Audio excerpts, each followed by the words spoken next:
शीर्षक: अदम्य शौर्य।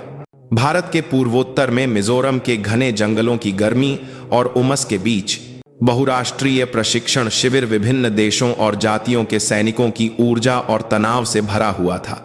यह सिर्फ एक साधारण प्रशिक्षण क्षेत्र नहीं था, यह एक ऐसा अखाड़ा था जहां दुनिया के एलीट सैनिक अपने कौशल का प्रदर्शन करने और अपने सम्मान की रक्षा करने के लिए इकट्ठा हुए थे। उन सब में सबसे प्रमुख थीं अमेरिकी सेना की विशेष बल की कैप्टन सारा मिलर। उनके लाल भूरे बाल बड़े सलीके से बंधे थे और उनका आत्मविश्वास उष्णकटिबंधीय सूरज से भी ज्यादा तेज था। उनकी मजबूत जॉलाइन, कठोर प्रशिक्षण से बनी मांसपेशियां और उनकी अडिग नीली आंखें उनके अनुभव का प्रमाण थीं। सारा कोई साधारण महिला अधिकारी नहीं थी। बड़े बड़े पुरुष सैनिकों को निहत्थे हराने और 1000 मीटर की दूरी से लक्ष्य भेदने की उनकी क्षमता एक किंवदंती बन चुकी थी। उनकी क्षमता और उनका अहंकार साथ साथ चलते थे और वह किसी को भी कमजोर समझने पर कोई रहम नहीं करती थी। अब उनके रडार पर एक नया शिकार था। भारत का एक exchange officer captain Vikram Singh Rathore. Vikram प्रशिक्षण क्षेत्र के एक कोने में चुपचाप अपने उपकरण साफ कर रहे थे। हालांकि उनका शरीर गठीला था, लेकिन पश्चिमी सैनिकों के बीच वह थोड़े छोटे कद के लग रहे थे। सारा की नजरों में उनका शांत और भावहीन रवैया शुद्ध कमजोरी का प्रतीक था। अमेरिकी सैनिक उन्हें पहले से ही पूरब का शांत लड़का कहकर उनका मजाक उड़ाते थे। सारा सार्वजनिक रूप से उसे कुचलकर अपना दबदबा फिर से कायम करना चाहती थी। जलते सूरज के नीचे उसने इतनी जोर से आवाज दी कि सब सुन सकें, हे इंडिया, अपना खेल बंद करो और यहां आओ। सबकी निगाहें तुरंत विक्रम पर टिक गईं।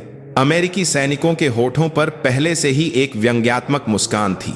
विक्रम ने अपना काम रोका और धीरे धीरे अपना सिर उठाया। उनकी काली आंखें एक गहरी झील की तरह शांत थीं। बिना कुछ कहे वह सारा के पास चले गए। सारा ने अपनी बाहें बांध लीं और विक्रम को ऊपर से नीचे तक तिरस्कार भरी नजरों से देखा।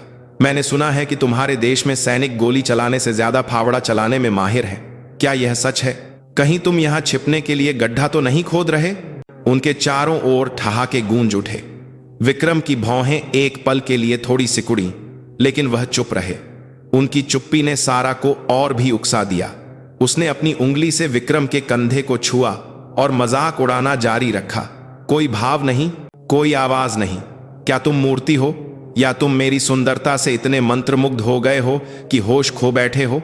अगर आप कुछ कहना चाहती हैं तो सीधे मुद्दे पर आइए। पहली बार विक्रम की गहरी आवाज सुनाई दी। सारा ऐसे हंसी जैसे उसे बहुत मजा आया हो। ओ, मूर्ति बोल सकती है, ठीक है तो सुनो। मैं कमजोर लोगों के साथ एक ही जगह पर सांस लेकर थक गई हूं। साबित करो कि तुम यहां रहने के लायक हो। मेरे साथ एक शर्त लगाओ। शर्त? हाँ, शर्त। उसे देखो। सारा ने जंगल के बीच एक पहाड़ी पर एक लक्ष्य की ओर इशारा किया जो बहुत दूर लग रहा था। दूरी लगभग 1000 मीटर थी, जो एक साधारण असॉल्ट राइफल की प्रभावी रेंज से बहुत दूर थी। गर्मी और नमी के कारण बने मृगतृष्णा से लक्ष्य का आकार भी धुंधला दिख रहा था। हम उस 1000 मीटर के लक्ष्य पर निशाना साधेंगे। हर कोई 5 गोलियां चलाएगा। जिसका स्कोर ज्यादा होगा वह जीत जाएगा। एक साधारण खेल। अगर मैं जीत गई तो तुम तुरंत अपना सामान पैक करो और यहां से दफा हो जाओ। यह साबित हो जाएगा कि यह जगह तुम जैसे लड़कों के लिए नहीं है। अमेरिकी सैनिकों ने जयकारे लगाए। हर कोई जानता था कि यह एक ऐसा मुकाबला था जिसमें सारा का पलड़ा भारी था। इस प्रशिक्षण शिविर में कोई भी उसकी लंबी दूरी की निशानेबाजी का मुकाबला नहीं कर सकता था। यह एक प्रतियोगिता के रूप में छिपा हुआ सार्वजनिक अपमान था। और अगर मैं जीत गया? सारा ने अपनी उंगलियों से विक्रम की ठुड्डी को पकड़ा और सीधे उसकी आंखों में देखा। उसकी नीली आंखों में मजाक और एक अजीब उत्साह की चमक थी। उसने अपने कामुक होठों से ऐसे शब्द कहे जो सबको हैरान कर दें। अगर तुम मुझे हरा सके तो मैं तुम्हारे साथ एक रात गुजारूंगी। कैसा लगा? एक एशियाई पुरुष के रूप में यह एक गोरी महिला के शरीर को पाने का मौका है जिसे तुम शायद जीवन भर छू भी नहीं पाओगे। आकर्षक है ना? अचानक प्रशिक्षण क्षेत्र का सारा शोर बंद हो गया। फिर एक बड़ी हंसी और जयकारों की लहर दौड़ गई। अमेरिकी सैनिक अपना पेट पकड़कर विक्रम की ओर इशारा करने लगे। एक रात गुजारूंगी शब्द बहुत ही उत्तेजक और अपमानजनक थे। यह अब सिर्फ मजाक नहीं था, बल्कि मौखिक हिंसा थी जो एक पुरुष के स्वाभिमान और एक राष्ट्र के सम्मान को कुचल रही थी। उन्हें यकीन था कि वह छोटा एशियाई सैनिक इस शर्त को स्वीकार करने की हिम्मत नहीं करेगा, और अगर उसने स्वीकार कर भी लिया तो वह बुरी तरह हार जाएगा और हंसी का पात्र बन जाएगा। सबकी निगाहें विक्रम पर टिकी थीं। सबको लगा कि उसका चेहरा लाल हो जाएगा, वह गुस्से में होगा या शर्म से पीला पड़ जाएगा। लेकिन विक्रम के चेहरे पर कोई भाव नहीं बदला। उसने अपने चारों ओर की व्यंग्यात्मक नजरों को नजरअंदाज किया और सिर्फ सारा की नीली आंखों में देखा जो उसे नीचा दिखा रही थी। उसकी गहरी काली आंखों से कोई भी भावना नहीं पढ़ी जा सकती थी। वह चुप्पी तूफान से विक्रम के जल रखे और कोई बड़ा करता है एक बात की तरह से और कुछ ना करता है पहले की शांति की तरह थी। असल में वह भारतीय सेना के विशेष बल पैरा SF पैरा कमांडो का एक सैनिक था। वह कई बार मौत के मुंह से गुजर चुका था, ऐसे प्रशिक्षण से गुजरा था जिसने मानवीय क्षमताओं की सीमाओं का परीक्षण किया था, और उसका दिल किसी भी स्थिति में अडिग रहने वाले स्टील में ढल चुका था। उसकी नजरों में सारा का उकसावा एक बड़े शेर के सामने भौंकने वाले छोटे कुत्ते जैसा बचकाना लग रहा था। ठीक है, विक्रम के धीमे लेकिन दृढ़ जवाब ने प्रशिक्षण क्षेत्र के माहौल को तुरंत बदल दिया, जो पहले मजाक से भरा हुआ था। सारा इस अप्रत्याशित प्रतिक्रिया से एक पल के लिए चौंक गई, लेकिन फिर वह मुस्कुराई। एक कीड़ा जिसे कुचलने लायक भी नहीं समझा, वह खुद आग में कूद रहा है। तुम्हारी हिम्मत की दाद देनी पड़ेगी। ठीक है, चलो शुरू करते हैं। मैं सबको दिखाऊंगी कि तुम हारने पर कितने दयनीय लगते हो। सारा ने अपनी उन्नत स्नाइपर राइफल उठाई। वह हथियार विज्ञान का एक उत्कृष्ट नमूना था, जिसमें कार्बन फाइबर का स्टॉक, सटीकता से बनी बैरल और उच्च श्रेणी का ऑप्टिकल स्कोप था। इसके विपरीत विक्रम अपनी निजी असॉल्ट राइफल लेकर फायरिंग एरिया की ओर बढ़े, जो पुरानी और साधारण लग रही थी। अमेरिकी सैनिक उस राइफल को देखकर फिर से हंसने लगे। शर्त शुरू हुई। सारा ने अपने कौशल का प्रदर्शन करते हुए बिना किसी हिचकिचाहट के 5 गोलियां चलाईं। धड़ाम। गोलियों की तेज आवाज के साथ गोलियां एक के बाद एक लक्ष्य के केंद्र में काले घेरे के पास जा लगी। आखिरी गोली ठीक केंद्र में लगी। एक लगभग SISA शॉट अमेरिकी सैनिक उसका नाम चिल्लाते हुए जयकारे लगाने लगे। सारा ने जीत की मुस्कान के साथ अपनी बैरल के सिरे से धुआं फूंका। अब विक्रम की बारी थी। उसने अपनी पुरानी राइफल उठाई और फायरिंग पोजीशन ली। अमेरिकी सैनिक अभी भी मजाक उड़ाना बंद नहीं कर रहे थे। क्या यह एशियाई लड़का लक्ष्य पर निशाना भी लगा पाएगा? वे अपनी सांसें रोके हुए थे। विक्रम की करारी हार और सारा के क्रूर मजाक का इंतजार कर रहे थे। विक्रम ने धीरे धीरे अपनी आंखें बंद कर लीं। अपने आसपास के शोर को सुनने के बजाय वह हवा के गीत को सुन रहा था, जो गीली मिट्टी की सुगंध ला रही थी। अपनी उंगलियों से उसने हवा में नमी महसूस की। अपने गालों पर बहने वाली हवा के प्रवाह से उसने हवा की दिशा और गति की गणना की। यह उसकी दिनचर्या थी, जिसे उसने पैरा SF के नर्क जैसे प्रशिक्षण के दौरान हजारों बार दोहराया था। उसका शरीर धीरे धीरे अपने परिवेश के साथ एक होने लगा। उसने धीरे धीरे अपनी सांस को नियंत्रित किया। सांस ली, रोकी और सांस छोड़ने के अंत में दिल की धड़कनों के बीच एक पल का ठहराव था। वह क्षण जब पूरी दुनिया रुक सी गई। उसके चारों ओर के मजाक और अपमान अब कोई मायने नहीं रखते थे। उसकी दुनिया में सिर्फ वह, उसकी राइफल और 1000 मीटर दूर का लक्ष्य था। खामोशी। एक बहरा कर देने वाली खामोशी ने पूरे प्रशिक्षण क्षेत्र को अपने आगोश में ले लिया। तपते सूरज के नीचे दर्जनों सैनिक जमा थे, लेकिन माहौल इतना शांत था जैसे दुनिया में सिर्फ विक्रम ही मौजूद हो। सबकी निगाहें उसकी मजबूत पीठ पर टिकी थीं जब उसने अपनी पुरानी राइफल अपने कंधे पर टिकाई। अमेरिकी सैनिकों के होठों पर व्यंग्यात्मक मुस्कान अभी भी थी, लेकिन अब वह एक अजीब भाव में बदल गई थी, जिसमें प्रत्याशा और जिज्ञासा का मिश्रण था। सारा ने अपनी बाहें बांध लीं, अपनी शांत मुस्कान बनाए रखने की पूरी कोशिश कर रही थी, लेकिन उसकी नीली आंखें विक्रम की हर हरकत पर पहले से कहीं ज्यादा पैनी नजर रखे हुए थीं। उस एशियाई व्यक्ति की शांति ने उसे थोड़ा हैरान कर दिया था, लेकिन उसे विश्वास नहीं था कि यह उसकी क्षमता के बराबर होगा। यह हारने वाले व्यक्ति का आखिरी दिखावा होना चाहिए, उसने मन ही मन सोचा। विक्रम ने अपने स्कोप से झांका। 1000 मीटर दूर का लक्ष्य जंगल की गर्म हवा के कारण पानी की लहरों की तरह लहराता हुआ दिख रहा था। तेज हवा जो जलवाष्प लेकर आ रही थी और हर पल दिशा बदल रही थी, भविष्यवाणी करना मुश्किल बना रही थी। सबसे उन्नत बैलिस्टिक कैलकुलेटर के साथ भी ऐसी सबसे खराब परिस्थितियों में विचलन को ठीक करना मुश्किल था। यहां तक कि सारा भी अपने अनुभव और बेहतर उपकरणों के भरोसे ही लक्ष्य को भेद पाई थी। तो फिर वह छोटा एशियाई आदमी अपनी पुरानी राइफल से क्या कर सकता था? विक्रम ने अपनी नजरें स्कोप से हटा ली। इसके बजाय उसने अपनी सारी इंद्रियों को दूर की पत्तियों की गति पर, झाड़ियों की हल्की हलचल पर और अपने गालों पर हवा के स्पर्श पर केंद्रित किया। वह एक मशीन नहीं था, वह एक शिकारी था जो अपने शरीर से चर को पढ़ रहा था, प्रकृति के साथ सांस ले रहा था। वे अनगिनत रातें जब उसे अप्रत्याशित प्राकृतिक परिस्थितियों के बीच लक्ष्यों को खत्म करना था, चाहे वह कश्मीर के दुर्गम पहाड़ों में हो या पूर्वोत्तर के दलदलों में, उसके दिमाग में कौंध गईं। केवल जीवित इंद्रियां ही उन सूक्ष्म परिवर्तनों को महसूस और भविष्यवाणी कर सकती थीं जिनकी गणना कंप्यूटर नहीं कर सकता। उसने फिर से शांति से अपनी सांस को नियंत्रित किया। पैरा एसएफ में कठोरता से सीखी गई एक अनूठी सांस लेने की तकनीक ने उसके फेफड़ों को हवा से भर दिया। फिर उसने इसे बहुत धीरे धीरे और समान रूप से बाहर निकाला। जब उसका रक्तचाप स्थिर हो गया, उसकी हृदय गति धीमी हो गई और उसकी उंगलियों के सिरे पर हल्की कंपन गायब हो गई, तो उसका शरीर एक जीवित हथियार का सहारा बन गया। जब सबने अपनी सांसें रोक ली थीं, तो आखिरकार पहला शॉट चला। धम्म, एक भारी और धीमी आवाज जो सारा की उन्नत राइफल की तेज आवाज से अलग थी। गोली एक परवलय बनाते हुए 1000 मीटर की दूरी तय कर गई। समय हमेशा के लिए चलता हुआ महसूस हुआ। क्या लगी, या क्या लक्ष्य के पास भी पहुंची? जैसे ही एक अमेरिकी सैनिक मजाक उड़ाने वाला था, परिणाम लक्ष्य के बगल में लगे मॉनिटर पर दिखाई दिया। केंद्र में 10 अंक, प्रशिक्षण क्षेत्र तुरंत जम सा गया। हंसी और बातचीत की आवाजें गायब हो गईं। केवल तेज हवा की सरसराहट सुनाई दे रही थी। अमेरिकी सैनिकों ने अपनी आंखें मलीं। ये जरूर एक तुक्का होगा, नौसिखिए की किस्मत। वे वास्तविकता को नकारने की कोशिश कर रहे थे। सारा के चेहरे पर मुस्कान फीकी पड़ गई।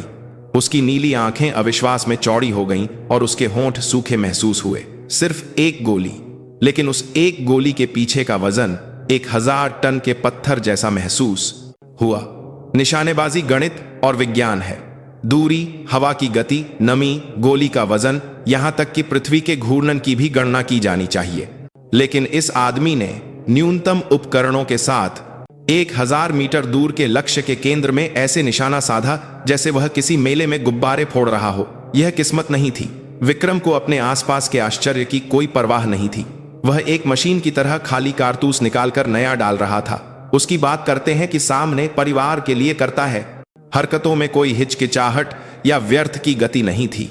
दूसरी गोली, धम, फिर से ठीक केंद्र में, 10 अंक। तीसरी गोली, धम, 10 अंक। चौथी गोली, धम, 10 अंक। वे 4 लगातार गोलियां सिर्फ आवाज नहीं थीं, वे उस हथौड़े की आवाज थीं जो अमेरिकी सैनिकों के अहंकार और पूर्वाग्रह को तोड़ रहा था, जिन्होंने अब तक प्रशिक्षण क्षेत्र पर अपना दबदबा बनाए रखा था। मजाक बहुत पहले गायब हो चुका था। उसकी जगह आश्चर्य, भ्रम और एक अवर्णनीय भय ने ले ली थी। वे समझ नहीं पा रहे थे कि उनकी आंखों के सामने क्या हो रहा है।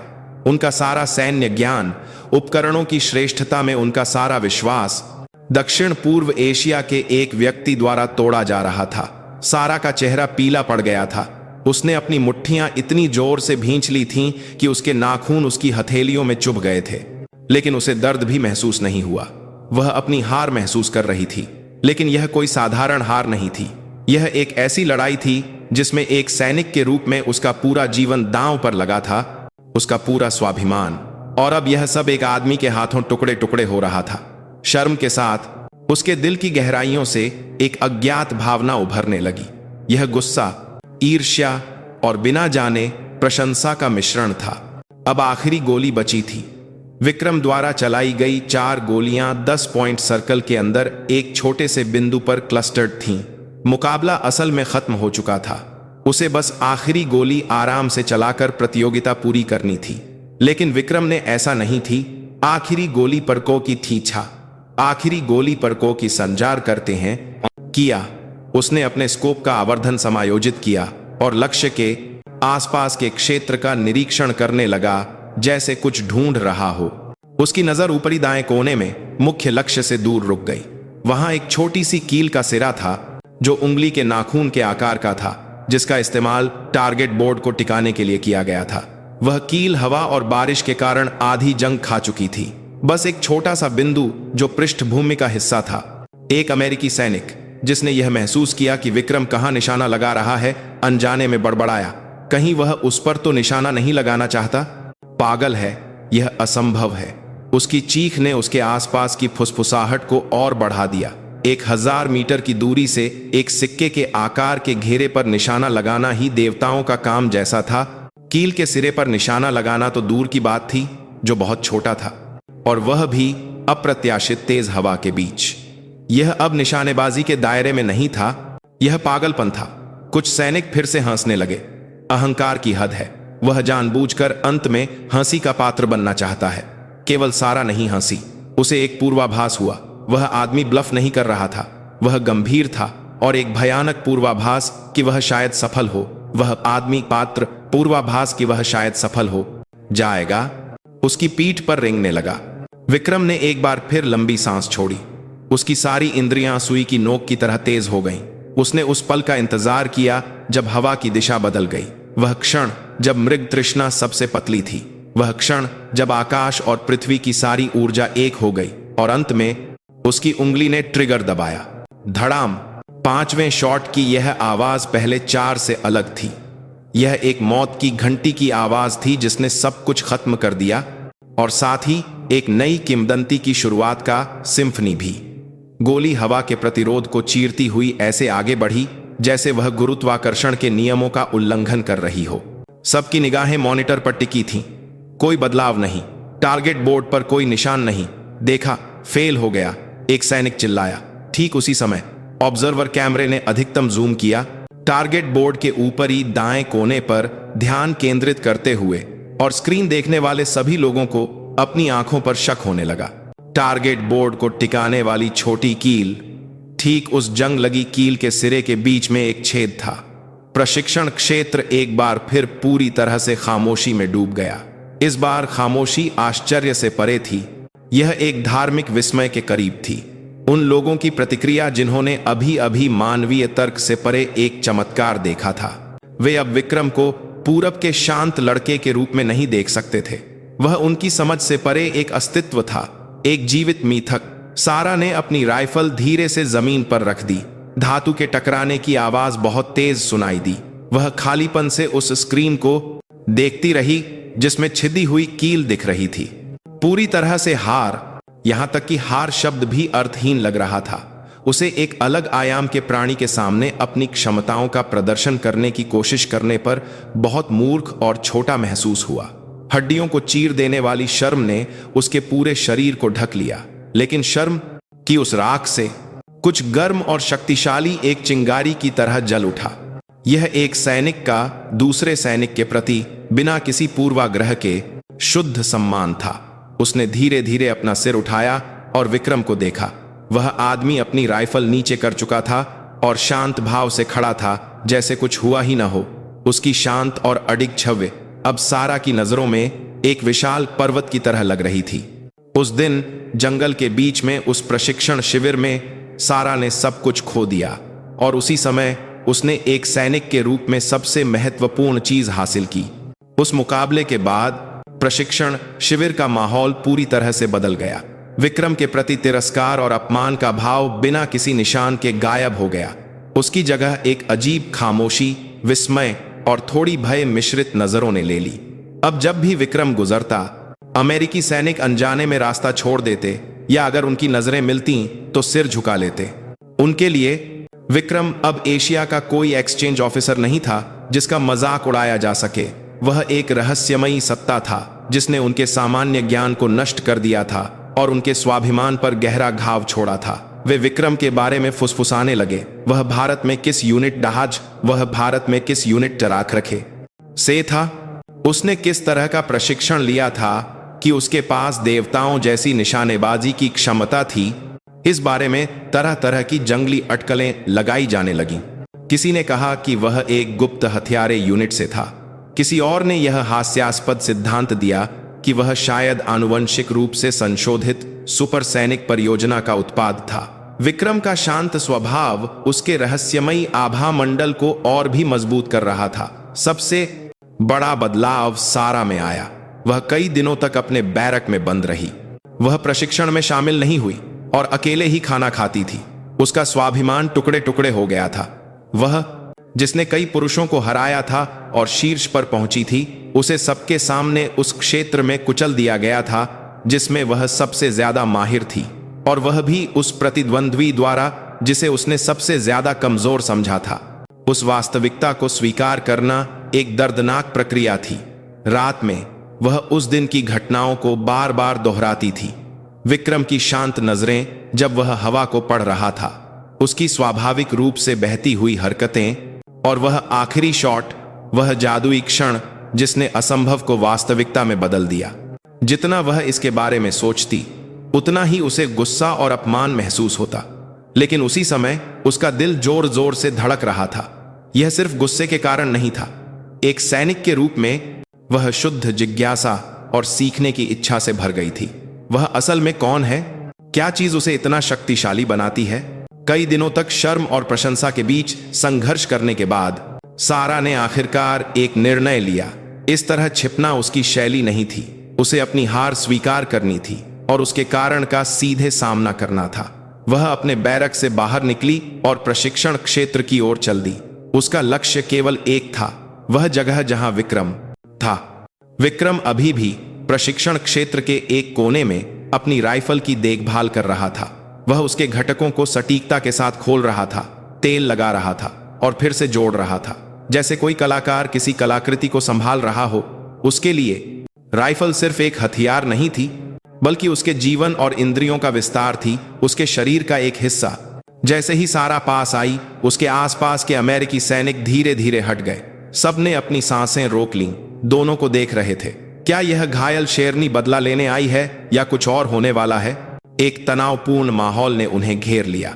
कैप्टन विक्रम, सारा की आवाज पहले की तरह अहंकारी होने के बजाय अब थोड़ी कांप रही थी और एक मजबूत संकल्प से भरी थी। विक्रम ने अपना काम रोका और धीरे धीरे अपना सिर उठाया। उसकी आंखें अभी भी शांत थीं। मुझे कुछ बात करनी है। विक्रम ने बिना कुछ कहे उसे देखा। यह आगे बढ़ने का एक मूक संकेत था। सारा ने एक गहरी सांस ली। यहां तक कि अपने दर्जनों अधीनस्थों के सामने भाषण देते समय भी वह कभी नहीं कांपी थी। लेकिन इस समय उसका गला सूखा महसूस हो रहा था। उसने वे शब्द कहना शुरू किया जो उसने तैयार किए थे। उस दिन की शर्त, मैं हार गई। आपकी क्षमता मेरी कल्पना से कहीं ज्यादा है। हार शब्द कहना मौत से भी बदतर लगा, लेकिन इसे कहने के बाद उसे वास्तव में राहत महसूस हुई। और जो शब्द मैंने कहे, खासकर उस रात वाली बात के बारे में, सारा एक पल के लिए रुकी। उस शब्द को फिर से कहने में असमर्थ, उसका चेहरा लाल हो गया। वह स्पष्ट रूप से यौन उत्पीड़न, नस्लवाद और एक सैनिक के सम्मान को ठेस पहुंचाने वाला बयान था। मैं तहे दिल से माफी मांगती हूं। उसने सीधे विक्रम की आंखों में देखा और अपना सिर झुकाया। एक सच्ची माफी। अमेरिकी सैनिक, जिन्होंने कभी ऐसे दृश्य की कल्पना नहीं की थी, आश्चर्य से मुंह हबाए रह गए। सारा, रानी ने दक्षिण पूर्व एशिया के एक अधिकारी के सामने अपना सिर झुकाया था। यह एक चौंकाने वाली घटना थी। विक्रम ने उसे एक पल के लिए देखा और फिर अपनी नजरें अपनी राइफल पर वापस कर लीं। एक तेल लगे कपड़े से बैरल को साफ करते हुए उसने धीमी आवाज में कहा, आपको माफी मांगने की जरूरत नहीं है। सारा की भौहें तन गईं। तुम्हारा मतलब है कि तुम मेरी माफी स्वीकार नहीं करना चाहते क्योंकि मैंने तुम्हारा अपमान किया है, इसलिए अब तुम मुझे माफ नहीं कर सकते। जैसे ही उसके दिल में गुस्से की चिंगारी फिर से जलने वाली थी, विक्रम ने आगे कहा, क्योंकि मैंने इसे कभी दिल पर लिया ही नहीं। क्या? कैप्टन, सारा के शब्द मेरे लिए नहीं थे। वे आपके अंदर के डर और चिंता के खिलाफ एक चीख थे। विक्रम ने अपनी राइफल की सफाई पूरी की और उसके हिस्सों को फिर से जोड़ना शुरू कर दिया। उसकी आवाज शांत रही, लेकिन उसमें एक तीखापन था जो सब कुछ भेदता हुआ लग रहा था। आप इस जुनून में हैं कि आपको सबसे अच्छा होना चाहिए। आपको लगातार खुद को साबित करना पड़ता है और दूसरों को कुचलकर अपने अस्तित्व का मूल्य जताना पड़ता है, खासकर मेरे जैसे एशियाई पुरुष को, जो आपकी श्रेष्ठता साबित करने के लिए सबसे आसान शिकार हो सकता है। लेकिन यह सच्ची ताकत नहीं है। जो वास्तव में मजबूत होता है, उसे जोर से भौंकने की जरूरत नहीं होती। उसके शब्द एक तेज चाकू की तरह थे जो सारा के दिल में चुभ गए। उसे ऐसा झटका लगा जैसे उसके दिल की गहराइयों में छिपी बेचैनी और हीन भावना पर सीधे निशाना साधा गया हो। सच है, हमेशा चिंतित, क्योंकि वह एक महिला थी। उसे पुरुषों से 2-3 गुना ज्यादा मेहनत करनी पड़ती थी, और वह इस डर से ग्रस्त थी कि अगर उसने थोड़ी सी भी कमजोरी दिखाई तो उसे तुरंत नीचा दिखाया जाएगा और किनारे कर दिया जाएगा। उसका अहंकार उस डर को छिपाने के लिए सिर्फ एक कवच था। सारा के पास शब्द नहीं थे। यह आदमी सिर्फ एक महान निशानेबाज सैनिक नहीं था, उसके पास मानव के सार को भेदने वाली अंतर्दृष्टि भी थी। कैसे? तुम्हें कैसे पता चला? मैं इसे आंखों से देख सकता हूं।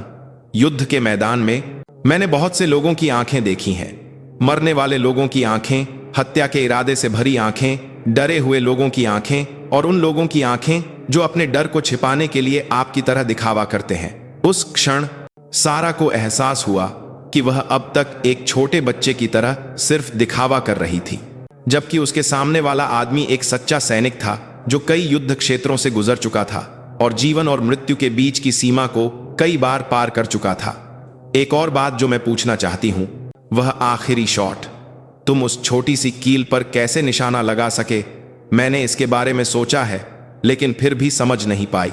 यह बैलिस्टिक गणना की पहुंच से बाहर था। यह सबसे बड़ा सवाल था जो उसे कई दिनों से परेशान कर रहा था। विक्रम ने अपनी राइफल नीचे रखी और उठ खड़ा हुआ। सारा के पास से गुजरते हुए उसने धीमी आवाज में कहा, राइफल हाथ से नहीं बल्कि दिल से गोली चलाती है। उन शब्दों को छोड़कर वह अपने बैरक की ओर चल दिया। सारा बहुत देर तक अपनी जगह पर खड़ी रही, उसकी पीठ को देखती हुई। दिल से गोली चलाना, वह अभी तक उन शब्दों का अर्थ नहीं समझ पाई थी जो एक जैन पहेली की तरह थे। लेकिन एक बात निश्चित थी, वह अब एक नई दुनिया के दरवाजे पर थी, और उस दरवाजे को खोलने की एकमात्र चाबी विक्रम सिंह राठौर नाम के एक व्यक्ति के पास थी। उस दिन से सारा ने विक्रम को उकसाना या नीचा दिखाना बंद कर दिया। इसके बजाय वह एक परछाई की तरह उसका पीछा करने लगी। वह विक्रम को अभ्यास करते हुए देखती, उसकी हर हरकत पर ध्यान देती। उसके दिल में अब विक्रम को पार करने का एक नया लक्ष्य बस गया था। यह अब विकृत प्रतिस्पर्धा या अहंकार नहीं था, यह सच्ची ताकत के लिए एक शुद्ध लालसा थी। उन दोनों का रिश्ता भी एक नए अध्याय में प्रवेश कर चुका था। विक्रम इतना शक्तिशाली क्यों था? यह सवाल सारा के मन से कभी नहीं गया। इसका स्पष्टीकरण सिर्फ असाधारण निशानेबाजी क्षमता से पर्याप्त नहीं था। उसकी हमेशा शांत रहने वाली आंखें, अत्यधिक दबाव में उसकी अडिग शांति, और उसकी अंतर्दृष्टि जो मानव के सार को भेदती हुई लगती थी। यह एक ऐसा स्तर था जिसे सिर्फ सामान्य प्रशिक्षण से कभी हासिल नहीं किया जा सकता था। उसके अतीत के बारे में सारा की जिज्ञासा दिन ब दिन गहरी होती गई। जंगल के बीच में बैरक में देर रात जब सब सो रहे थे, विक्रम अपनी चारपाई पर अकेला लेटा हुआ था, आंखें बंद किए हुए। वह सोने की कोशिश कर रहा था, लेकिन उसके परिचित बुरे सपनों के टुकड़े लगातार उसकी चेतना में घुस रहे थे। यह उसके अतीत की यादें थीं, जब वह भारतीय सेना के विशेष बल पैरा एसएफ में था। जैसे एक स्क्रीन बदल रही हो, उसकी आंखों के सामने कश्मीर का घना जंगल फैल गया। नम और गर्म हवा हड्डियों तक घुस रही थी, और घुटनों तक कीचड़ हर कदम को असंभव बना रहा था। पूरी तरह से सुसज्जित पैरा एसएफ के सैनिक एक दुर्गम पहाड़ पर चढ़ रहे थे। उनमें एक युवा विक्रम भी था। कीड़े और झोंक के काटने से उसके हाथ पैर सुन्न हो गए थे। कई दिनों तक नींद और भूख की कमी के कारण उसकी चेतना धुंधली हो गई थी। यह नरक सप्ताह था जो मानवीय क्षमताओं की सीमाओं का परीक्षण करता था। प्रशिक्षक की चीख उसके कानों में, और ऐसा कान के दोष से आगे से अपनी करता था, गूंज रही थी। अगर हार माननी है तो अभी उस घंटी को बजाओ, लेकिन याद रखना, एक बार जब तुम उस घंटी को बजा दोगे तो तुम अपनी जिंदगी में हमेशा के लिए एक हारे हुए व्यक्ति का ठप्पा लगवा लोगे। बैरक के सामने लगी हार मानने की घंटी।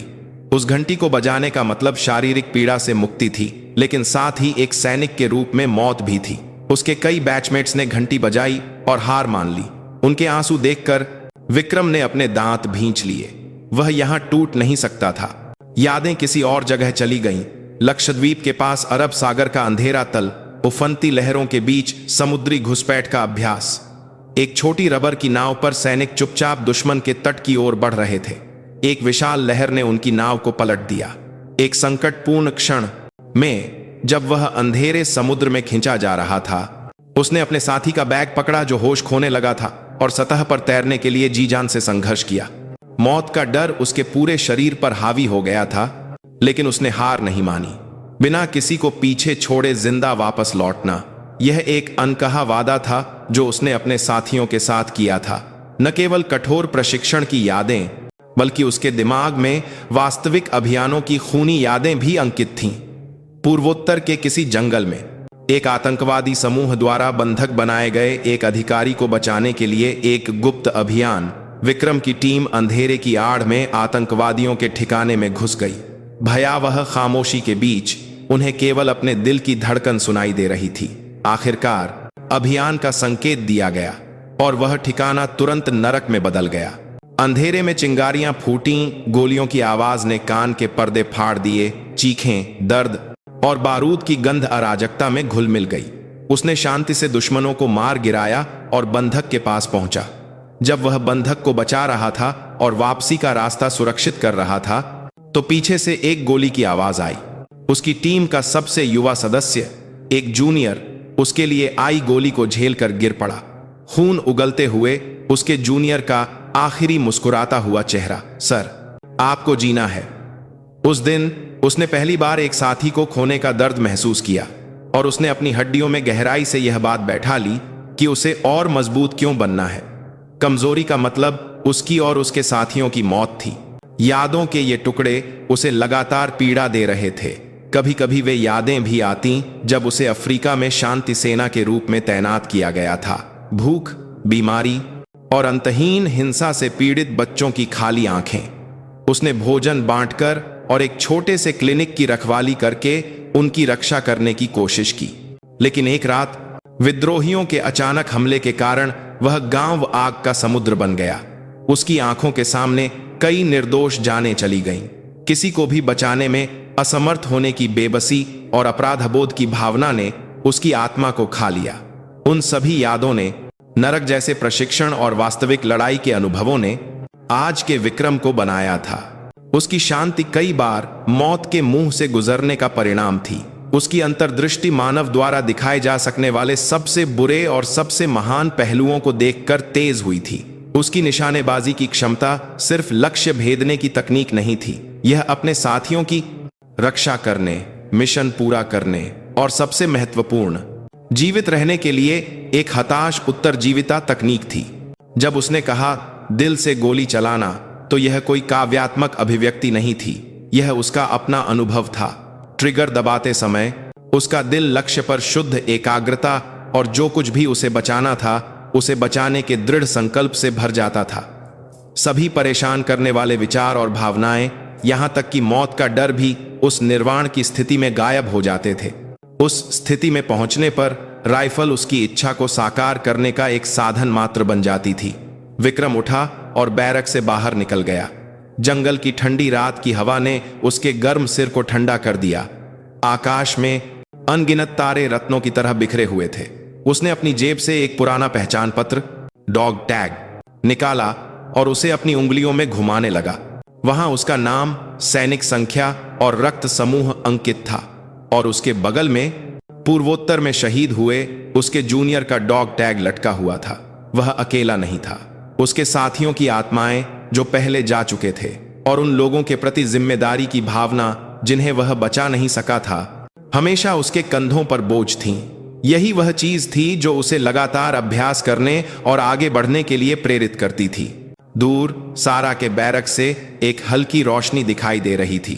वह भी जरूर सो नहीं पा रही होगी, विक्रम ने सोचा। वह मजबूत है, लेकिन उसने कभी वास्तविक युद्ध का अनुभव नहीं किया है। उसकी ताकत एक ग्रीन हाउस में अच्छी तरह से गढ़ी गई तलवार की तरह है, लेकिन असली स्टील केवल नरक की आग में बार बार तपाए जाने के बाद ही बनाया जा सकता है। शायद भविष्य का प्रशिक्षण और शायद आने वाली वास्तविक लड़ाई उसे सच्ची ताकत का अर्थ सिखाएगी। विक्रम ने बिना कुछ कहे सितारों को देखा। उसकी पीठ के पीछे उसके अतीत का नरक अंधेरे में समा गया। वे घाव कभी नहीं भरेंगे, लेकिन अब वह उन घावों के साथ जीना जानता था। यही उसकी ताकत का स्रोत था। सारा के बैरक में भी बत्ती जल रही थी। वह बिस्तर पर लेटी सोने की कोशिश कर रही थी, लेकिन विक्रम के आखिरी शब्द उसके दिमाग में गूंज रहे थे। उन लोगों की आंखें जो अपने डर को छिपाने के लिए दिखावा करते हैं। उन शब्दों ने उसके सबसे गहरे घाव को कुरेद दिया था। उसका अहंकारी और आक्रामक स्वभाव जन्मजात नहीं था। यह एक कठोर और नुकीला कवच था जिसे उसने जीवित रहने के लिए खुद बनाया था। उसकी यादें प्रतिष्ठित भारतीय सैन्य अकादमी देहरादून में वापस चली गईं। एक सैन्य परिवार की बेटी होने के नाते, जहां उसके पिता और दादा जनरल थे, उसकी किस्मत जन्म से ही तय थी। लेकिन जिस वास्तविकता का उसने सामना किया वह आसान नहीं थी। एक अत्यधिक पुरुष प्रधान संस्कृति में महिला कैडेट हमेशा एक अजनबी और मजाक का निशाना होती थी। औरत सेना में जाना चाहती है, बेहतर है रसोई में खाना बनाना सीखे। अगर युद्ध हुआ तो वह सबसे पहले अपनी मां को ढूंढ कर रोएगी। उसके साथियों के ताने और लैंगिकवादी टिप्पणियां हर दिन एक खंजर की तरह उसके दिल में चुभती थीं। यहां तक कि प्रशिक्षक भी अप्रत्यक्ष रूप से महिला कैडेटों की क्षमताओं पर संदेह करते थे। उसे एहसास हुआ कि यहां जीवित रहने के लिए उसे उनसे 2 या 3 गुना ज्यादा मजबूत बनना होगा। जैसे ही वह कमजोरी दिखाएगी, उसे खा लिया जाएगा। उस दिन से उसने खुद को कड़ी मेहनत में झोंक दिया। जब उसके पुरुष साथी 5 किलोमीटर दौड़ते तो वह 10 किलोमीटर दौड़ती। जब वे 10 पुल अप करते तो वह 20 करती। वह सबसे पहले उठकर प्रशिक्षण शुरू करती और देर रात तक पुस्तकालय में रणनीति का अध्ययन करती। उसने नींद और भोजन का त्याग कर दिया, केवल प्रशिक्षण और पढ़ाई पर ध्यान केंद्रित किया। उसका शरीर घावों और चोटों से भरा था, लेकिन उसका मानसिक बल एक तलवार की तरह तेज हो गया था। धीरे धीरे वह सबसे आगे निकलने लगी। उसने सभी अभ्यासों में पुरुषों को पीछे छोड़ दिया और उसके अकादमिक ग्रेड हमेशा शीर्ष पर रहते थे। फिर उसके आसपास के लोगों का नजरिया बदलने लगा। ताने डर में बदल गए और तिरस्कारपूर्ण रवैया सतर्कता में बदल गया। उसने ताकत से पुरुषों को जीतना सीख लिया। जब उसने एक पुरुष साथी का हाथ तोड़ दिया जिसने उसे मार्शल आर्ट प्रशिक्षण में कम आंका था, तो किसी ने भी उसके साथ खिलवाड़ करने की हिम्मत नहीं की। उसने साबित कर दिया कि वह कमजोर नहीं थी क्योंकि वह एक महिला थी, बल्कि वह उनसे कहीं ज्यादा मजबूत थी। लेकिन उस प्रक्रिया में उसे कुछ खोना पड़ा। हंसी और आंसू, सहानुभूति और दया। उसने इन मानवीय भावनाओं को कमजोरी का संकेत माना और अपने दिल के दरवाजे बंद कर लिए। वह एक ठंडी मशीन बन गई जो केवल जीत और आज्ञाकारिता को जानती थी। उसका उपनाम लाल बालों वाली शैतान था। स्नातक होने के बाद उसने एक और कठिन रास्ता चुना। उसने पैरा एसएफ चयन के लिए आवेदन किया, जो विशेष बलों का सदस्य बनने का प्रवेश द्वार था। वह जगह नरक थी, एक ऐसी जगह जो अत्यंत सीमित नींद, भोजन और आराम की स्थितियों में मानव की शारीरिक और मानसिक सीमाओं का परीक्षण करती थी। कई उम्मीदवार बीच में ही हार मान गए, लेकिन उसने अपने दांत भींचे और डटी रही। वह कीचड़ में रेंगती, जहरीले सांप खाती और बिना सोए कई दिनों तक पहाड़ों पर पैदल चलती। सबसे कठिन था, एक महिला के रूप में उसके प्रति पूर्वाग्रह। प्रशिक्षक उस पर ज्यादा सख्त थे और उसके साथी प्रशिक्षु उसे टीम का कमजोर बिंदु मानते थे। महत्वपूर्ण मिशनों में वे जानबूझकर उसे बाहर कर देते थे। एक बार भूमि नेविगेशन अभ्यास में उसके साथियों ने जानबूझकर उसे गलत निर्देशांक दिए ताकि वह भटक जाए। उसे घने अंधेरे में अकेले ही रास्ता खोजना पड़ा। जब भूख और थकावट ने उसे लगभग बेहोश कर दिया तो वह एक पेड़ से टिककर रो पड़ी। यह उसके जीवन में पहली बार था। उसने इतना गहरा दुख और अकेलापन महसूस किया था, लेकिन उसने हार नहीं मानी। उसने नक्षत्रों को देखकर दिशा पाई, खाने योग्य पौधे खोजे ताकि पेट भर सके और पूरी रात चलती रही।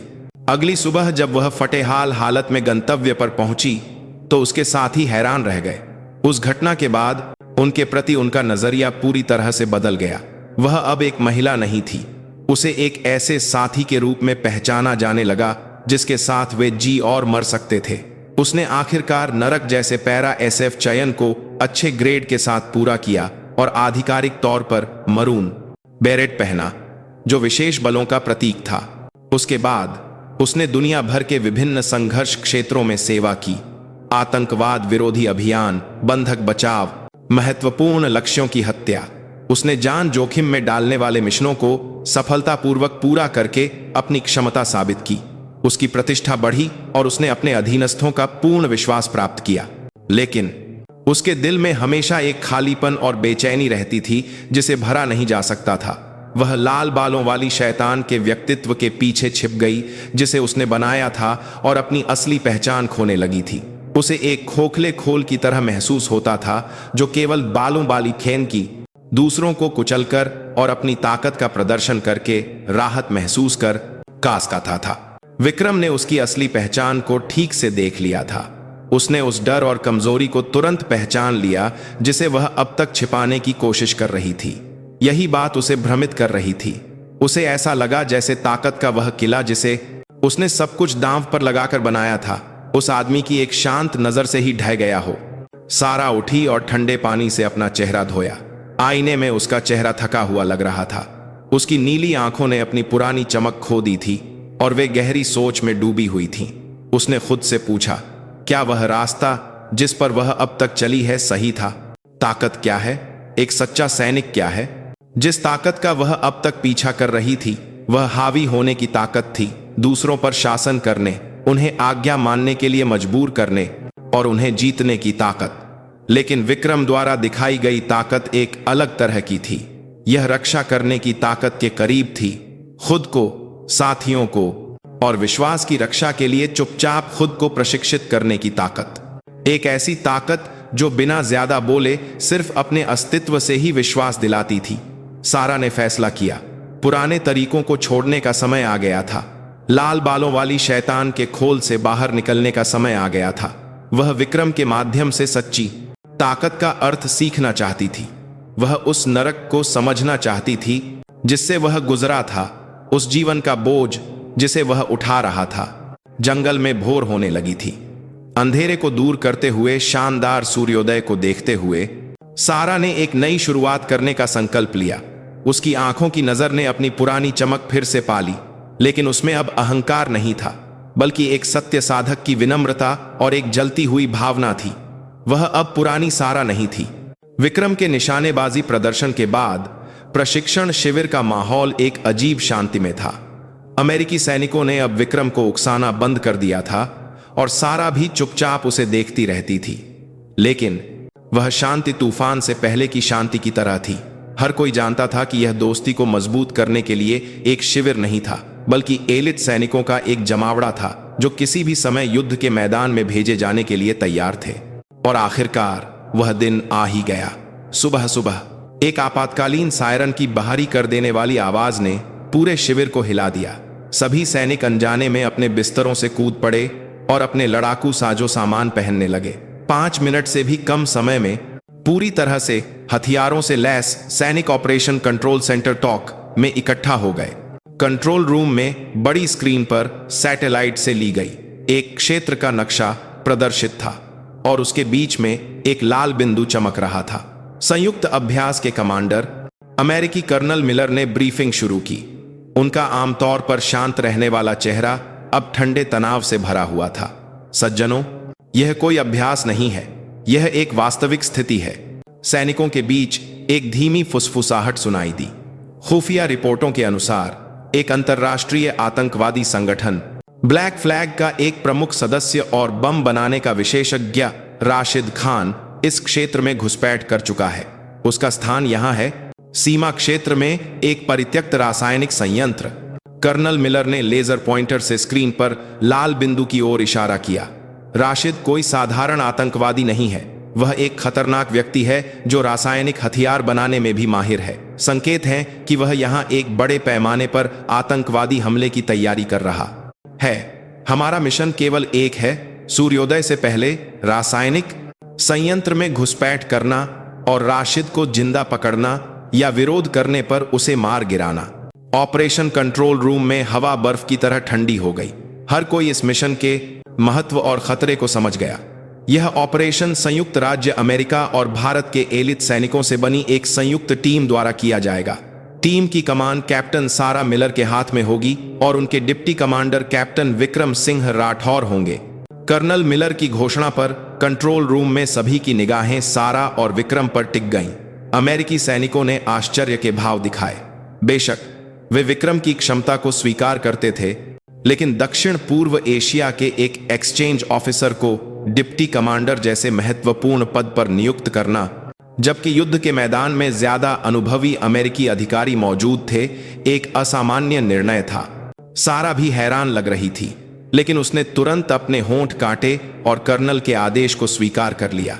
सर, आदेश का पालन होगा, कर्नल मिलर ने धीमी आवाज में जोड़ा, जैसे वह सिर्फ सारा से कह रहे हों। कैप्टन मिलर, मुझे विश्वास है कि आपकी आक्रामक नेतृत्व शैली और कैप्टन विक्रम की शांति एक अच्छा तालमेल बनाएगी। उनके निर्णय का सम्मान करें। ब्रीफिंग के बाद तैनात की जाने वाली संयुक्त टीम अलग से इकट्ठा हुई। अमेरिकी पक्ष से सारा सहित डेल्टा फोर्स के 5 सदस्य, भारतीय पक्ष से विक्रम सहित पैरा एसएफ के 3 सदस्य, कुल 8 एलिट सैनिक। उन्होंने ऑपरेशन रूम के एक कोने में नक्शा फैलाया और विस्तार से ऑपरेशन की योजना बनाना शुरू कर दिया। सारा ने कमांडर के रूप में सबसे पहले बोलना शुरू किया। लक्ष्य में 3 मुख्य इमारतें हैं। सैटेलाइट तस्वीरों से देखने पर बाहर की सुरक्षा बहुत कड़ी है और संभावना है कि बहुत सारे निगरानी कैमरे लगे होंगे। सामने के दरवाजे से घुसना आत्महत्या के बराबर होगा। उसने एक कलम से नक्शे की ओर इशारा किया। मेरी योजना यह है, हम हेलीकॉप्टर से लक्ष्य बिंदु से 5 किलोमीटर बाहर कूदेंगे, फिर रात के अंधेरे में चुपचाप पास पहुंचेंगे। टीम अल्फा, जिसका नेतृत्व मैं करूंगी, उत्तर में वेंटिलेशन शाफ्ट के माध्यम से घुसपैठ करेगी। टीम ब्रावो पूर्व में पुराने सीवेज पाइप के माध्यम से हम एक साथ घुसपैठ करेंगे।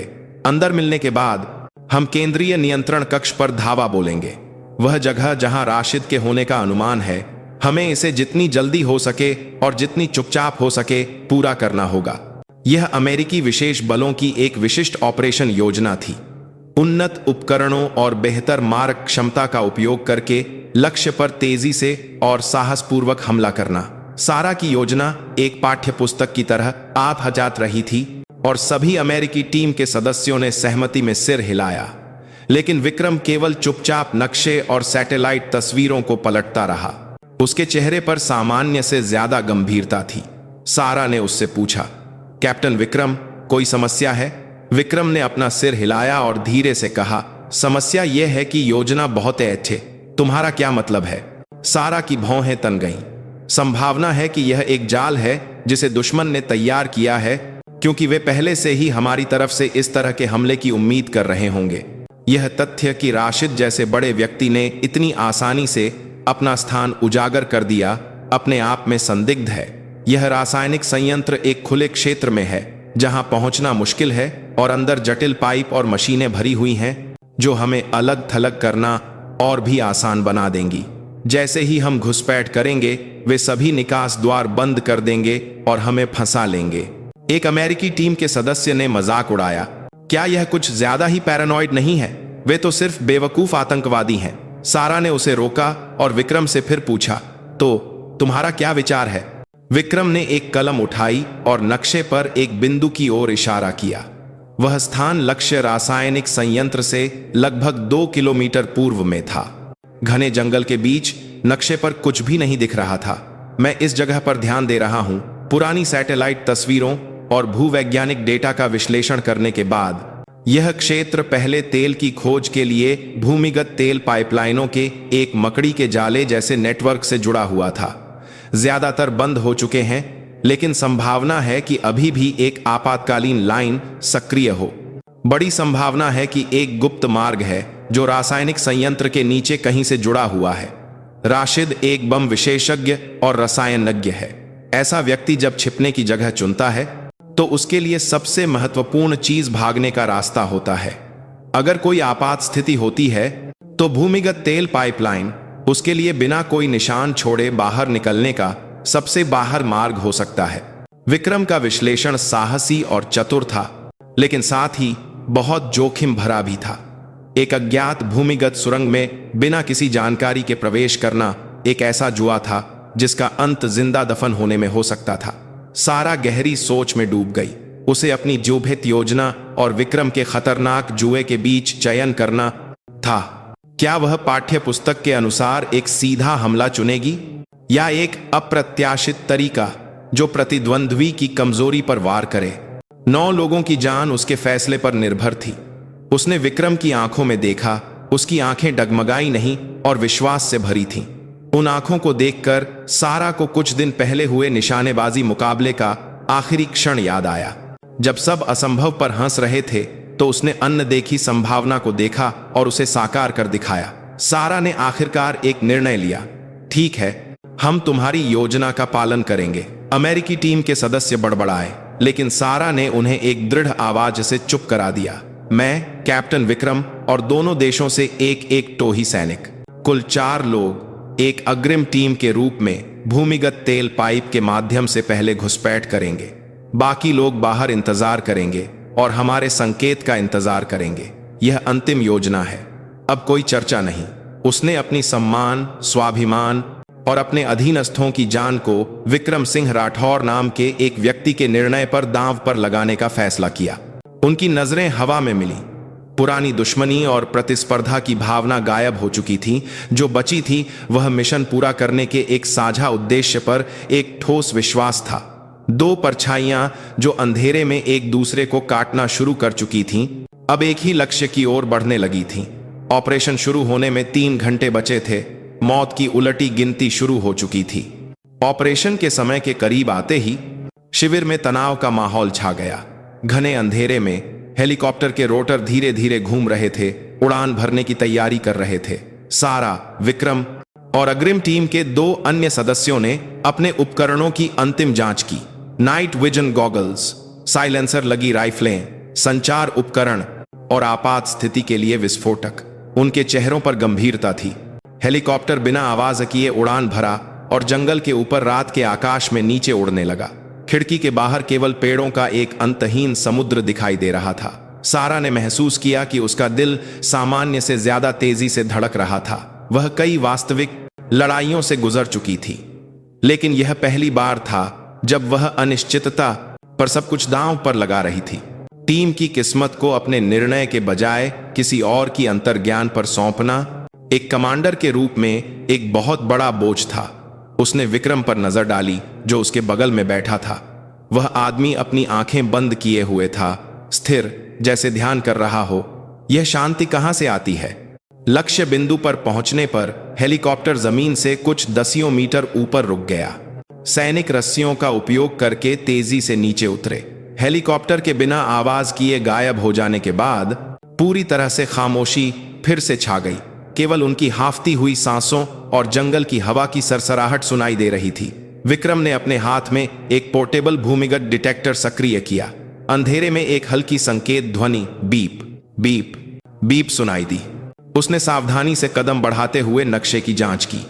सारा और 2 अन्य सैनिक उसके पीछे पीछे चल रहे थे, चारों ओर नजर रखे हुए। मिल गया। कुछ देर चलने के बाद विक्रम ने धीरे से कहा।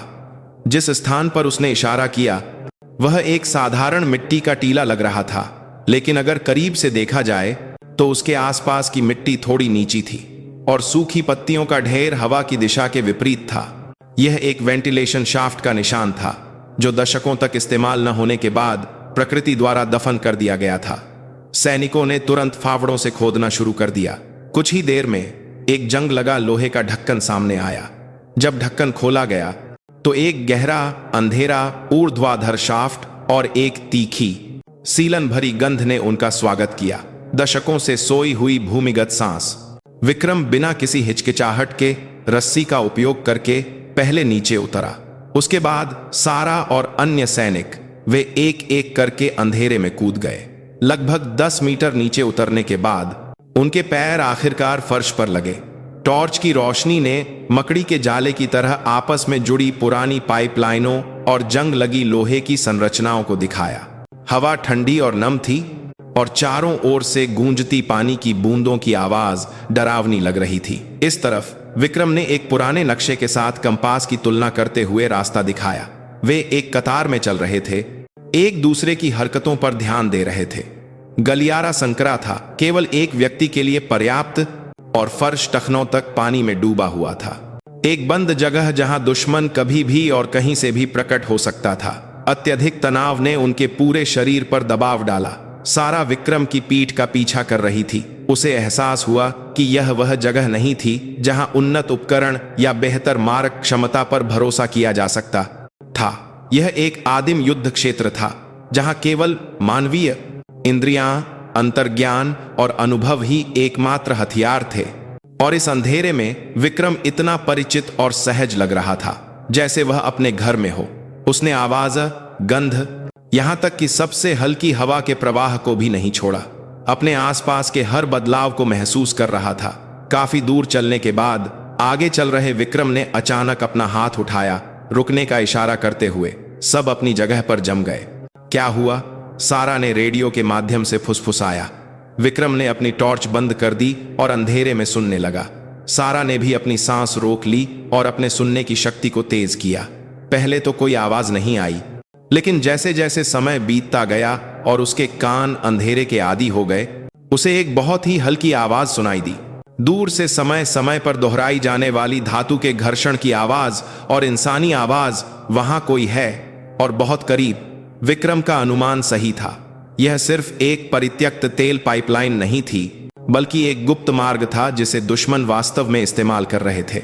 अगर वे सारा की मूल योजना का पालन करते तो इस समय तक वे घिर चुके होते और मारे जा चुके होते। सारा की पीठ पर ठंडा पसीना बह गया। विक्रम ने अपनी टीम को सामरिक गठन बनाने के लिए हाथ से इशारा किया। दुश्मन 2 हैं, गश्ती दल लग रहा है। वे बिना आवाज किए दीवार से चिपक गए, दुश्मन के करीब आने का इंतजार कर रहे थे। अंधेरे में दुश्मन के कदमों और बातचीत की आवाज और भी स्पष्ट हो गई। आखिरकार एक मोड़ के पीछे से 2 आतंकवादी सामने आए। वे अपने कंधों पर राइफल लटकाए हुए आराम से बातचीत करते हुए चल रहे थे। जब उन्होंने अग्रिम टीम की उपस्थिति का एहसास किया, तब तक बहुत देर हो चुकी थी। विक्रम और सारा एक साथ अंधेरे से कूद पड़े। विक्रम ने उनमें से एक का मुंह दबाया और एक ही झटके में उसकी गर्दन तोड़ दी, जबकि सारा ने दूसरे को गिरा दिया और अपने लड़ाकू चाकू से उसके महत्वपूर्ण बिंदु पर वार किया। चीखने का मौका दिए बिना दोनों दुश्मन खामोशी से गिर पड़े। यह सब कुछ ही सेकंड में हुआ।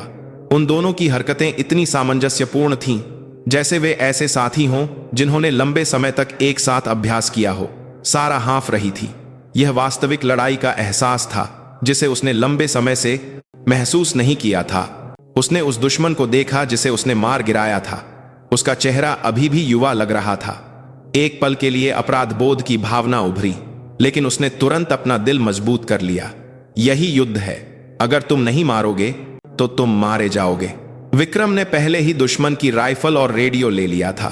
उसने रेडियो को अपने कान से लगाया, एक पल के लिए फ्रीक्वेंसी सेट की और कुछ ही देर में दुश्मन के संचार को सुनने लगा। क्या स्थिति है? कोई घुसपैठिया नहीं, सुरक्षित है। एक भी चूहा नहीं घूम रहा है। उत्तर और पूर्व की ओर बहुत शांति है। उत्तर और पूर्व सारा द्वारा नियोजित घुसपैठ के मार्ग। दुश्मन ने अपनी सेनाओं को वहां केंद्रित कर दिया था और इंतजार कर रहे थे। विक्रम के अभी वक्तर करी उन्तरता मंत्री सरगाद निर्णय ने एक बार फिर टीम की जान बचाई थी। सारा ने विक्रम को देखा। उसका चेहरा अंधेरे में भी ठंडा चमक रहा था। अब उसके दिल में केवल सम्मान ही नहीं, बल्कि पूर्ण विश्वास भी था। आगे बढ़ो। विक्रम के धीमे आदेश पर टीम फिर से आगे बढ़ने लगी। वे अब अमेरिकी और भारतीय सैनिकों में बंटी हुई टीम नहीं थे। अंधेरे और मौत के बीच वे एक टीम बन गए थे, एक जीवित जीव जो एक दूसरे की पीठ की रक्षा कर सकता था। भूमिगत के घने अंधेरे में उनका असली मिशन अभी शुरू ही हुआ था। वे भूमिगत सुरंग में कितनी दूर और चले होंगे। नम और ठंडी हवा धीरे धीरे गर्म और सूखी होने लगी और दूर से एक मशीन के चलने जैसी हल्की कंपन महसूस होने लगी। यह एक संकेत था कि वे रासायनिक संयंत्र के करीब पहुंच रहे थे। विक्रम ने फिर से रुकने का इशारा किया। गलियारे के अंत में एक पुरानी लोहे की सीढ़ी दिखाई दे रही थी जो ऊपर की ओर जा रही थी। सीढ़ी के ऊपर मैनहोल के ढक्कन के दरार से एक हल्की रोशनी और लोगों के बात करने की आवाज आ रही थी। लगता है यह एक आपातकालीन द्वार है जो मुख्य मशीन कक्ष से जुड़ा है, अमेरिकी टोही सैनिक ने फुसफुसाया। उसने एक छोटा एंडोस्कोप कैमरा निकाला और सावधानी से उसे मैनहोल के दरार से अंदर डाला। अंदर का दृश्य उसकी कलाई पर लगे मॉनिटर पर दिखाई दिया। स्क्रीन पर जो दृश्य था वह बहुत चौंकाने वाला था। विशाल मशीन कक्ष दर्जनों हथियारों से लैस आतंकवादियों से भरा हुआ था। वे बम बनाने और अज्ञात रसायनों से भरे ड्रमों को स्थानांतरित करने में व्यस्त थे और उनके बीच में एक काले टर्बन वाला अधेड़ उम्र का व्यक्ति आदेश दे रहा था, तीखी नजरें और गठीला शरीर। खुफिया फाइल में राशिद के विवरण से मेल खाता था। लानत है, यह सिर्फ एक छिपने की जगह नहीं है, यह आतंकवादियों का मुख्यालय है, सारा ने शाप दिया। खुफिया रिपोर्ट पूरी तरह से गलत थी। दुश्मनों की संख्या अनुमान से कई गुना ज्यादा थी। केवल 4 सदस्यों वाली अग्रिम टीम इसका सामना नहीं कर सकती थी। हमें योजना बदलनी होगी। पहले पीछे हटो, मुख्य टीम से मदद मांगो। इससे पहले कि सारा अपनी बात पूरी कर पाती, विक्रम ने उसकी बांह पकड़ ली और अपना सिर हिलाया। उसने अपनी उंगली अपने होठों पर रखी, चुप रहने का इशारा करते हुए। फिर उसने मॉनिटर स्क्रीन के एक कोने की ओर इशारा किया। सारा ने उस दिशा में देखते हुए अपनी सांस रोक ली। मशीन कक्ष के एक कोने में कुछ गैस सिलेंडरों के बगल में एक विशाल टाइम बम लगा हुआ था। उसका लाल टाइमर 30:17 दिखा रहा था और तेजी से घट रहा था। 30 मिनट। 30 मिनट में अगर वह बम फट गया तो पूरा रासायनिक संयंत्र और उसके अंदर के रसायन एक श्रृंखला में विस्फोट करेंगे, जिससे आसपास के दर्जनों किलोमीटर का क्षेत्र नष्ट हो जाएगा। पीछे हटने और मदद मांगने का समय नहीं था। राशिद का लक्ष्य हम नहीं है। शुरू से ही उसका इरादा पूरे संयंत्र को उड़ाने का था। हमें यहां फंसाना सिर्फ समय बर्बाद करने के लिए था। सारा की आवाजें निराशा में कांप रही थी। यह एक बातिहत रूप से डिजाइन किया गया मौत का जाल था। अब क्या? कोई और रास्ता नहीं है, अमेरिकी टोही सैनिक ने निराश भाव से बड़बड़ाया। उसी क्षण उन्हें दबाने वाली खामोशी विक्रम ने तोड़ी। नहीं, अभी भी एक रास्ता है। सबकी निगाहें उस पर टिक गईं। उसकी आंखों में निराशा नहीं थी, बल्कि वे एक ठंडे संकल्प से चमक रही थीं। हमें उस बम को रोकना होगा और राशिद को निष्क्रिय करना होगा। अभी यहीं। हम चारों पागल हो। हम उन सब से कैसे लड़ सकते हैं? सीधे मुकाबले से नहीं, हमें उनकी कमजोरी का फायदा उठाना होगा। विक्रम ने मॉनिटर स्क्रीन की ओर इशारा किया और अपनी योजना समझाना शुरू कर दिया। उसकी आवाज धीमी और शांत थी, लेकिन उसमें एक निर्विवाद शक्ति थी। उसकी योजना साहसी, परिष्कृत और बहुत खतरनाक थी। सफलता की संभावना बहुत कम थी, लेकिन यह उनके पास बची एकमात्र उम्मीद थी। राशिद उस केंद्रीय नियंत्रण कक्ष से सब कुछ नियंत्रित कर रहा है। बम को निष्क्रिय करना भी केवल वहीं से किया जा सकता है। मैं उनका ध्यान भटकाने के लिए एक स्नाइपर के रूप में काम करूंगा। इस बीच कैप्टन सारा टीम का नेतृत्व करते हुए उन पुराने पाइपों के माध्यम से घूमकर नियंत्रण कक्ष के पीछे से पास पहुंचेंगी। जैसे ही मैं संकेत दूंगा, हम एक साथ धावा बोलेंगे, राशिद को निष्क्रिय करेंगे और बम को निष्क्रिय करेंगे। तुम अकेले उनका ध्यान भटकाओगे? यह आत्महत्या है। सारा ने विरोध किया। इसीलिए मुझे आपकी जरूरत है। जब तक मैं समय निकालूंगा, आपको मिशन पूरा करना होगा, 1 सेकंड की भी गलती के बिना। विक्रम ने सीधे सारा की आंखों में देखा। उसकी नजरें जैसे कह रही थीं, मुझे तुम पर विश्वास है। सारा अब और बहस नहीं कर सकी। यह कोई आदेश नहीं था, यह एक वादा था जिस पर प्रत्येक की जान दांव पर लगी थी। ऑपरेशन तुरंत शुरू हो गया। विक्रम ने मैनहोल का ढक्कन थोड़ा सा खोला, इतना कि अपनी राइफल की बैरल रखने के लिए एक छोटी सी दरार बन सके। उस दरार से दिखाई देने वाला मशीन कक्ष का दृश्य उसका एकमात्र युद्ध क्षेत्र बन गया। उसने अपनी सांस रोकी और सबसे अधिक कारक है, मार के पास 5 प्रभावी लक्ष्य की तलाश शुरू कर दी। कमांडर, संचार अधिकारी, भारी हथियार चलाने वाले, प्रमुख लक्ष्य जो अराजकता को अधिकतम कर सकते थे और दुश्मन की कमांड श्रृंखला को पंगु बना सकते थे। इस बीच सारा 2 अन्य सैनिकों का नेतृत्व करते हुए विक्रम द्वारा दिखाए गए घुमावदार रास्ते की ओर बढ़ी। एक अंधेरे और संकरे गलियारे से गुजरने के बाद उन्होंने विशाल मशीनों के ऊपर जटिल रूप से आपस में जुड़े पुराने पाइप पाए। वे चुपचाप पाइपों को पकड़कर और सावधानी से आगे बढ़े ताकि नीचे दर्जनों मीटर दूर के दुश्मन उन्हें देख न ले। एक खतरनाक कलाबाजी जहां एक गलती सब कुछ खत्म कर सकती थी। सारा ने नीचे देखा, दर्जनों दुश्मन, एक टाइम बम और विक्रम जिसे अकेले ही सब कुछ का सामना करना था। उसने अपनी मुट्ठियां भींच लीं, सफल होना ही होगा। आखिरकार नियंत्रण कक्ष के पीछे एक अंधे स्थान पर पहुंचने के बाद सारा ने रेडियो के माध्यम से विक्रम को संकेत दिया, पोजीशन पर तैयार। एक पल की खामोशी के बाद विक्रम की आवाज सुनाई दी, 3, 2, 1। नरक अब शुरू होता है। जैसे ही वे शब्द समाप्त हुए, मैनहोल के दरार से एक चिंगारी निकली। साइलेंसर लगी राइफल की टक आवाज। मशीन कक्ष के बीच में पहरा दे रहे एक आतंकवादी कमांडर का सिर फट गया और वह गिर पड़ा। तुरंत मशीन कक्ष में दहशत फैल गई। स्नाइपर, दुश्मन का हमला। चीखें सुनाई दीं और आतंकवादी भ्रम में इधर उधर भागने लगे। टक टक लगातार गोलियां चलीं। विक्रम की गोलियां बिना किसी गलती के दुश्मन के महत्वपूर्ण बिंदुओं को भेद रही थीं। उसने संचार उपकरणों को नष्ट कर दिया, बाहरी दुनिया से संपर्क काट दिया और भारी हथियार चलाने वालों को मार गिराया। उसकी निशानेबाजी सिर्फ हत्या नहीं थी, यह एक सटीक सर्जिकल ऑपरेशन की तरह थी जो दुश्मन की आंखें, कान और दिमाग को पंगु बना रही थी।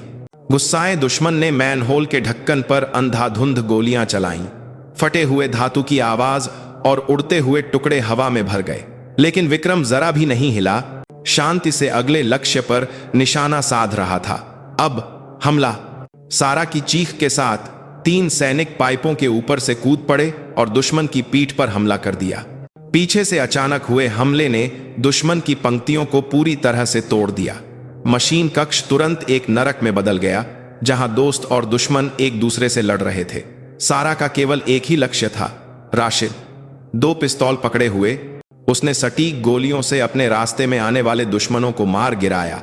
उसकी हरकतें एक गुस्सैल तेंदुए की तरह तेज और घातक थीं। आखिरकार जब वह राशिद तक पहुंची तो वह आदमी मुस्कुराया और नियंत्रण कक्ष पर एक बटन दबाया। क्रैंग! एक तेज आवाज के साथ सारा और राशिद के बीच एक स्टील का दरवाजा नीचे आ गया, जिसने उसका रास्ता रोक दिया। बेवकूफ, बहुत देर हो चुकी है। राशिद की मजाकिया आवाज दरवाजे के पीछे से आई। टाइम बम का टाइमर अब 5 मिनट से भी कम दिखा रहा था। सारा ने हताशा में स्टील के दरवाजे पर मुक्के मारे। तभी टक, एक गोली की आवाज आई और दरवाजे का इलेक्ट्रॉनिक लॉक फट गया। वह विक्रम था।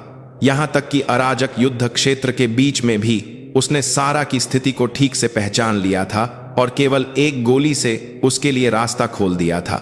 सारा ने टूटे हुए दरवाजे को लात मारी और अंदर कूद गई। राशिद हैरान भाव से मुड़ा। जब उनकी आंखें मिलीं तो मशीन कक्ष का सारा शोर जैसे गायब हो गया। उस स्टील के विशालकाय के दिल में उन दोनों की अंतिम लड़ाई शुरू हो चुकी थी। जिस नियंत्रण कक्ष का दरवाजा टूट चुका था, वहां हवा तनाव से भरी हुई थी। सारा और राशिद के बीच की दूरी केवल कुछ मीटर थी। बाहर की गोलियों और चीखों की आवाज दूर की लग रही थी, जैसे किसी और दुनिया से आ रही हो। केवल दीवार पर लगे लाल टाइमर की टिक टिक की आवाज कमरे में उनके दिल की धड़कन की तरह गूंज रही थी। शेष समय 4 मिनट 30 सेकंड। राशिद ने अपनी हैरानी छिपाई और एक चालाक मुस्कान दी। उसने सारा की भविष्यवाणी को गलत साबित कर दिया, जो सोच रही थी कि वह बम को निष्क्रिय करने से रोकने के लिए नियंत्रण कक्ष की ओर भागेगा।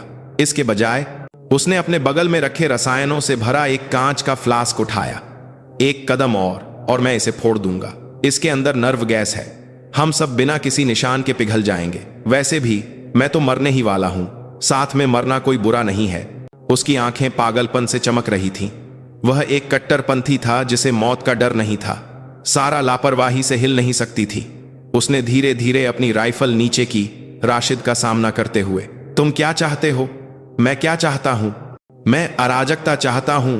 तुम जैसे पश्चिमी साम्राज्यवादियों द्वारा बनाए गए पाखंडी व्यवस्था को नष्ट करना चाहता हूं और एक नई दुनिया खोलना चाहता हूं। यह बम उस युद्ध का नगाड़ा होगा जो इन सब की शुरुआत का प्रतीक होगा। जब वह भाषण दे रहा था, सारा की आंखें तेजी से नियंत्रण कक्ष के अंदर का मुआयना कर रही थीं। जटिल मशीनरी, अनगिनत तार और राशिद के पीछे छत से लटका हुआ एक बड़ा क्रेन हुक। उसके दिमाग में तुरंत एक योजना बन गई। सफलता की संभावना कम थी, लेकिन कोई और रास्ता नहीं था। कैप्टन विक्रम, क्या तुम मुझे सुन सकते हो? सारा ने अपनी गर्दन में लगे सुपर छोटे माइक्रोफोन में फुसफुसाया, लगभग अपने होंठ हिलाए बिना। सुन सकता हूं। क्या स्थिति है? विक्रम की आवाज शांत रही। वह अभी भी मैनहोल के दरार से दुश्मन को रोक रहा था, उसे कवर फायर दे रहा था। उसने खुद को बम से बंधक बना लिया है। जब तक मैं उसका ध्यान भटकाऊंगी, तुम्हारे पास एक मौका होगा। नियंत्रण कक्ष की छत पर क्रेन हुक। उसे पकड़े हुए केबल को काट दो, खतरनाक है। अगर निशाना चूका तो वह तुम्हारे ऊपर गिर सकता है। मैं जानती हूं, लेकिन मुझे तुम पर विश्वास है, तुम यह जरूर कर सकते हो। एक पल की खामोशी, इसका मतलब था सहमति। सारा ने फिर से राशिद पर ध्यान केंद्रित किया। शेष समय 3 मिनट। तुम लोग जो नई दुनिया बनाना चाहते हो, वह केवल निर्दोष लोगों का नरसंहार है। बिना त्याग के कोई क्रांति नहीं होती। तुम जैसे कुत्ते यह नहीं समझेंगे। सारा धीरे धीरे, बहुत धीरे धीरे राशिद के पास गई। वह उसकी नजर को खुद पर केंद्रित करना चाहती थी और साथ ही उसे क्रेन हुक के ठीक नीचे सही स्थिति में लाना चाहती थी। हाँ, मैं कुत्ता हूं, एक शिकारी कुत्ता जो तुम जैसे पागल कुत्ते को चीर डालेगा। सारा के उकसावे ने राशिद का चेहरा गुस्से से लाल कर दिया। नर्व गैस से भरा फ्लास्क पकड़े हुए वह उसकी ओर भागा। ठीक उसी समय अब सारा की चीख के साथ वह एक तरफ कूद गई। धड़ाम! एक तेज गोली की आवाज ने कान के पर्दे फाड़ दिए। गोली ने क्रेन हुक को पकड़े हुए मोटे स्टील के केबल को सटीक रूप से काट दिया। क्रैक!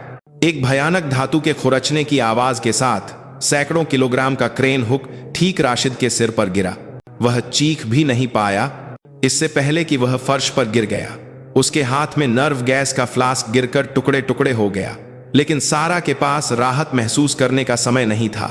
एक पारदर्शी तरल फर्श पर फैल गया और घातक गैस उठने लगी। उसने अपनी सांस रोकी और तुरंत नियंत्रण कक्ष की ओर भागी जहां बम लगा था। शेष समय 1 मिनट 10 सेकंड। पैनल की संरचना किसी भी बम से ज्यादा जटिल थी जिसे उसने कभी देखा था।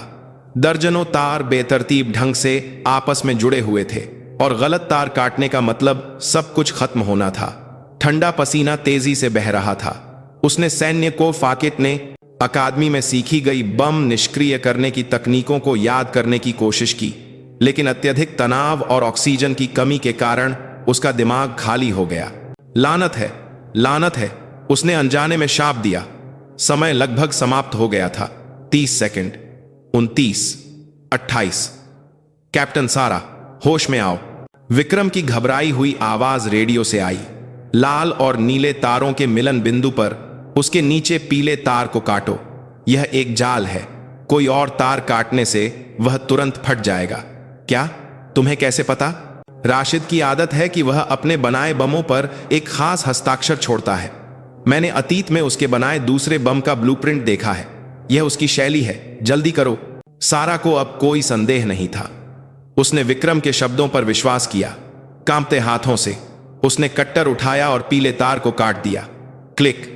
टाइमर पर तेजी से चल रहे लाल अंक 07 पर रुक गए। सारा अपनी जगह पर निढाल होकर बैठ गई। हांफ रही थी। ऐसा लगा जैसे उसके शरीर की सारी ताकत चली गई हो। वह बच गई थी। नहीं, उसने सबको बचाया था। उसी समय नियंत्रण कक्ष के बाहर गोलियों की आवाज बंद हो गई। सारा ने बड़ी मुश्किल से उठकर बाहर देखा। मशीन कक्ष का दृश्य भयानक था। कई दुश्मन जमीन पर पड़े थे और जो बच गए थे उन्होंने हथियार डाल दिए थे और आत्मसमर्पण कर दिया था। भारतीय और अमेरिकी टीम के सदस्य उन्हें पकड़ रहे थे और उनके बीच में विक्रम सिंह राठौर खड़ा था। वह मैनहोल से बाहर आ गया था और अपनी राइफल की बैरल से निकल रहे धुएं को साफ कर रहा था। उसके चारों ओर दर्जनों खाली कारतूस बिखरे पड़े थे। अकेले ही एक संकीर्ण दरार से उसने दर्जनों दुश्मनों को रोक रखा था। उनकी नजरें हवा में मिलीं। सारा की नीली आंखें राहत, विस्मय और एक अवर्णनीय जटिल भावना से कांप रही थीं। विक्रम ने बिना कुछ कहे केवल एक बार सिर हिलाया। इतना ही काफी था। एक शब्दहीन संवाद जिसमें हजारों शब्दों से ज्यादा गहरा अर्थ था। कुछ ही देर में मदद का अनुरोध प्राप्त करने वाली मुख्य टीम के हेलीकॉप्टर एक गड़गड़ाहट के साथ रासायनिक संयंत्र के ऊपर पहुंचे। सारी स्थिति समाप्त हो चुकी थी। उन्होंने उस स्टील के विशालकाय के दिल में 10 मिनट की लड़ाई जीत ली थी, लेकिन उस जीत की कीमत कमान हो नहीं थी। घायल टीम के सदस्य और दुश्मनों के ठंडे शव उस रात की भीषण लड़ाई के मूक गवाह थे। ऑपरेशन सफलतापूर्वक समाप्त हो गया, लेकिन जिस शिविर में वे लौटे वह जीत के जयकारों के बजाय एक भारी खामोशी में डूबा हुआ था। घायल सैनिकों को मेडिकल रूम में ले जाया गया, जबकि बाकी लोग जो अभी भी खून और बारूद की गंध वाले लड़ाकू वर्दी पहने हुए थे अपने थके हुए शरीर को लिटा रहे थे। वे मौत के मुंह से एक साथ जिंदा वापस आए थे।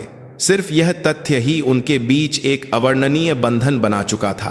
खासकर अमेरिकी सैनिकों का विक्रम के प्रति नजरिया 180 डिग्री बदल गया था। उनका विस्मय अब सीमाओं को पार कर पूर्ण विश्वास में बदल गया था। वे किसी और से बेहतर जानते थे कि उनकी जान विक्रम की देवताओं जैसी निशानेबाजी की क्षमता और उसके ठंडे निर्णय के कारण बची थी। उनमें से कुछ ने तो टूटी फूटी हिंदी में धन्यवाद भी कहा। विक्रम ने केवल चुपचाप सिर हिलाया। सारा मेडिकल रूम के एक कोने में बैठी थी। उसकी बाह में लगे एक टुकड़े का इलाज चल रहा था। यह घाव उसे लड़ाई के दौरान मिला था, लेकिन एड्रेनालाइन के कारण उसे दर्द भी महसूस नहीं हुआ था। शारीरिक दर्द से ज्यादा उसे मानसिक आघात पीड़ा दे रहा था। टाइम बम का लाल टाइमर, नर्व गैस का खतरा और वह क्षण जब उसे अपने हाथों से दुश्मन को मारना पड़ा, एक पैनोरमा की तरह उसकी आंखों के सामने कौंध रहे थे। यही वास्तविक युद्ध था, जीवन और मृत्यु की ठंडी वास्तविकता, जिसकी तुलना प्रशिक्षण से नहीं की जा सकती थी। इलाज पूरा होने के बाद सारा बैरक लौटने के बजाय प्रशिक्षण क्षेत्र के कोने में बने वॉच टावर की ओर चली गई। यह उसकी पसंदीदा जगह थी। जब उसका मन अशांत होता था, वहां से वह पूरा शिविर देख सकती थी। वह ठंडी रात की हवा से अपना सिर ठंडा करना चाहती थी। जब वह वॉच टावर पर चढ़ी तो वहां पहले से ही कोई था, विक्रम सिंह राठौर। वह बाढ़ पर झुका हुआ था, अंधेरे जंगल के क्षितिज को बिना कुछ कहे देख रहा था। उसके हाथ में वह एक पुराना पहचान पत्र पकड़े हुए था। सारा चुपचाप उसके पास गई। कुछ देर तक उनके बीच खामोशी छाई रही। केवल रात की हवा की आवाज उनके चारों ओर बह रही थी। सारा ने सबसे पहले खामोशी तोड़ी। मुझे लगता है कि मुझे आज रात तुम्हारा शुक्रिया अदा करना चाहिए। तुम्हारी वजह से हम सब बच गए। विक्रम ने क्षितिज से अपनी नजरें हटाए बिना धीमी आवाज में जवाब दिया, यह मैंने अकेले नहीं किया। कैप्टन सारा के साहस के बिना यह संभव नहीं होता। साहस? मैं तो बस डरी हुई थी। उस बम के सामने मेरा सिर खाली हो गया था। अगर तुम्हारी आवाज न होती। सारा अपनी बात पूरी नहीं कर सकी। उस समय का डर जैसे उसे फिर से सताने लगा था। यह पहली बार था जब उसने ईमानदारी से अपनी कमजोरी स्वीकार की थी। विक्रम धीरे से मुड़ा और उसे देखा। उसकी गहरी काली आंखें अंधेरे में भी तेज चमक रही थीं। एक आज को मशाना। डरना स्वाभाविक है। सच्चा साहस डर महसूस न करना नहीं है, बल्कि डर महसूस करने के बावजूद आगे बढ़ना है। आपने आज यह साबित कर दिया। उसके शांत सांत्वना के शब्दों ने सारा के दिल में लगे बोझ को थोड़ा कम कर दिया। उसने विक्रम के हाथ में पहचान पत्र देखा और पूछा, वह कुछ खास है? विक्रम एक पल के लिए हिचकिचाया, फिर उसे पहचान पत्र दिखाया। 2 पहचान पत्र, एक उसका और दूसरा एक अनजान नाम से अंकित था। यह मेरे एक जूनियर का है जो मेरे साथ ड्यूटी पर शहीद हो गया था। मैं उसे बचा नहीं सका। उसकी आवाज गहरे दुख और अपराध बोध से भरी हुई थी। सारा थोड़ा अंदाजा लगा सकती थी कि विक्रम के अतीत में क्या घाव थे। वह भी उसकी तरह या उससे भी ज्यादा गहराई से अंधेरे से लड़ रहा था। मैंने भी एक साथी खोया है। सारा ने पहली बार किसी और को पैरा एसएफ चयन के दौरान की कड़वी यादों और अपनी पहली लड़ाई में एक साथी को खोने के बारे में बताया। उसने अपने अहंकार का कवच उतार दिया और अपना असली घायल चेहरा दिखाया। कुछ देर तक वे चुपचाप अपने अपने घाव साझा करते रहे। उनके देश, लिंग और पृष्ठभूमि अलग अलग थे, लेकिन एक सैनिक के रूप में उन्हें जो खोने का दर्द सहना पड़ा वह एक जैसा था। वे अब एक दूसरे को प्रतिद्वंद्वी के रूप में नहीं देख रहे थे। वे एकमात्र ऐसे अस्तित्व थे जो एक ही दर्द साझा कर सकते थे और एक दूसरे के घावों को समझ सकते थे। Comrade in arms. तुम सैनिक क्यों बने? सारा ने पूछा। क्योंकि मैं अपने परिवार, अपने देश और मेरे जैसे आम लोगों की रक्षा करना चाहता हूं, ताकि उन्हें फिर कभी युद्ध की पीड़ा का अनुभव न करना पड़े। यही एकमात्र कारण है कि मैं हथियार उठाता हूं। उसका जवाब सरल था, लेकिन उसमें किसी भी भाषण से ज्यादा ताकत थी। सारा ने अब तक कभी भी सैनिक बनने के अपने कारणों के बारे में गहराई से नहीं सोचा था। उसने केवल अपने परिवार की उम्मीदों का पालन किया था और पुरुषों से हार न मानने के संकल्प के साथ आगे बढ़ी थी। विक्रम के शब्द सुनने के बाद उसे एहसास हुआ कि जिस ताकत का वह अब तक पीछा कर रही थी वह कितनी खोखली थी। मुझे नहीं पता कि मैं किस लिए लड़ रही हूं। सारा की आवाज आत्मनिंदा में कांप रही थी।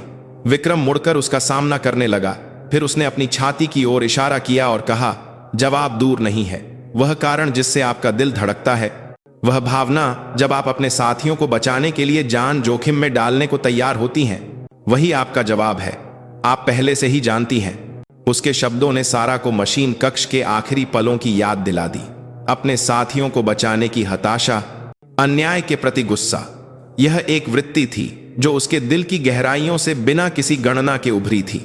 उसे एहसास हुआ कि उसके पास भी कुछ था जिसे वह बचाना चाहती थी। रात गहरी हो रही थी। वॉच टावर के नीचे शिविर अपनी दिनचर्या में वापस आने लगा था, लेकिन उस रात वॉच टावर पर हुई बातचीत ने उन दोनों के रिश्ते को पूरी तरह से बदल दिया था। उन्होंने एक दूसरे के घावों को भरा और एक दूसरे के अस्तित्व के माध्यम से उन्होंने खुद पर चिंतन किया। राख से भरे युद्ध के मैदान में वे दो आत्माएं गहराई से एक दूसरे के साथ गूंज उठीं। जंगल की ठंडी रात की हवा अब अकेली महसूस नहीं हो रही थी। जिस संयुक्त टीम ने राशिद को निष्क्रिय कर रासायनिक संयंत्र में आतंक को रोका था, वह शिविर में नायकों के रूप में लौटी। लेकिन उनका मिशन अभी खत्म नहीं हुआ था। उन्हें राशिद के पीछे के मास्टरमाइंड और अन्य खतरों का पता लगाना था जिन्हें वह छिपा सकता था। ऑपरेशन के दौरान जब्त किए गए राशिद के सैटेलाइट फोन और लैपटॉप का विश्लेषण करने वाली खुफिया विश्लेषण टीम एक तत्काल खबर लेकर आई। मरने से ठीक पहले राशिद ने अपने वरिष्ठ संगठन को एक एन्क्रिप्टेड संदेश भेजा था। संदेश की सामग्री को हल नहीं किया जा सका, लेकिन उसका स्थान सीमा पार एक पहाड़ी क्षेत्र में ट्रैक किया गया। राशिद केवल पूंछ था। इसका मतलब है कि एक बड़ा शरीर छिपा हुआ है। कर्नल मिलर का भाव पहले से कहीं ज्यादा गंभीर था। उसने तुरंत एक पीछा करने वाली टीम के गठन का आदेश दिया। इस बार मिशन दुश्मन के मुख्यालय का पता लगाना था और यदि संभव हो तो उनके नेता को पकड़ना या खत्म करना था। एक बहुत ही खतरनाक और संवेदनशील ऑपरेशन, क्योंकि इसे सीमा पार करनी थी। पीछा करने वाली टीम के कमांडर के रूप में सारा को सर्वसम्मति से अनुशंसित किया गया और उसके पक्ष में निश्चित रूप से विक्रम सिंह राठौर थे। अब उनके संयोजन का कोई विरोध नहीं कर रहा था। पिछले ऑपरेशन के माध्यम से दोनों को महान साझेदारों के रूप में मान्यता दी गई थी। इसके अलावा दोनों देशों के सर्वश्रेष्ठ टोही, घुसपैठ और विस्फोट विशेषज्ञों से युक्त 6 अन्य सैनिकों को भी चुना गया। कुल 8 एलिट सैनिक एक बार फिर अंधेरे की आड़ में दुश्मन के इलाके में चले गए। उनका गंतव्य सीमा के पास एक दुर्गम चट्टानी पहाड़ी क्षेत्र था। हेलीकॉप्टर लैंडिंग असंभव थी, इसलिए उन्हें दर्जनों किलोमीटर दूर से वाहनों से यात्रा करनी थी। फिर बाकी रास्ता पैदल चलकर घुसपैठ करना था। 2 पुराने सैन्य ट्रकों में वे जंगल के बीच अंतहीन सड़कों पर चले। मौसम अच्छा नहीं है, पहिया पकड़े हुए अमेरिकी सैनिक ने खिड़की से बाहर देखते हुए बड़बड़ाया।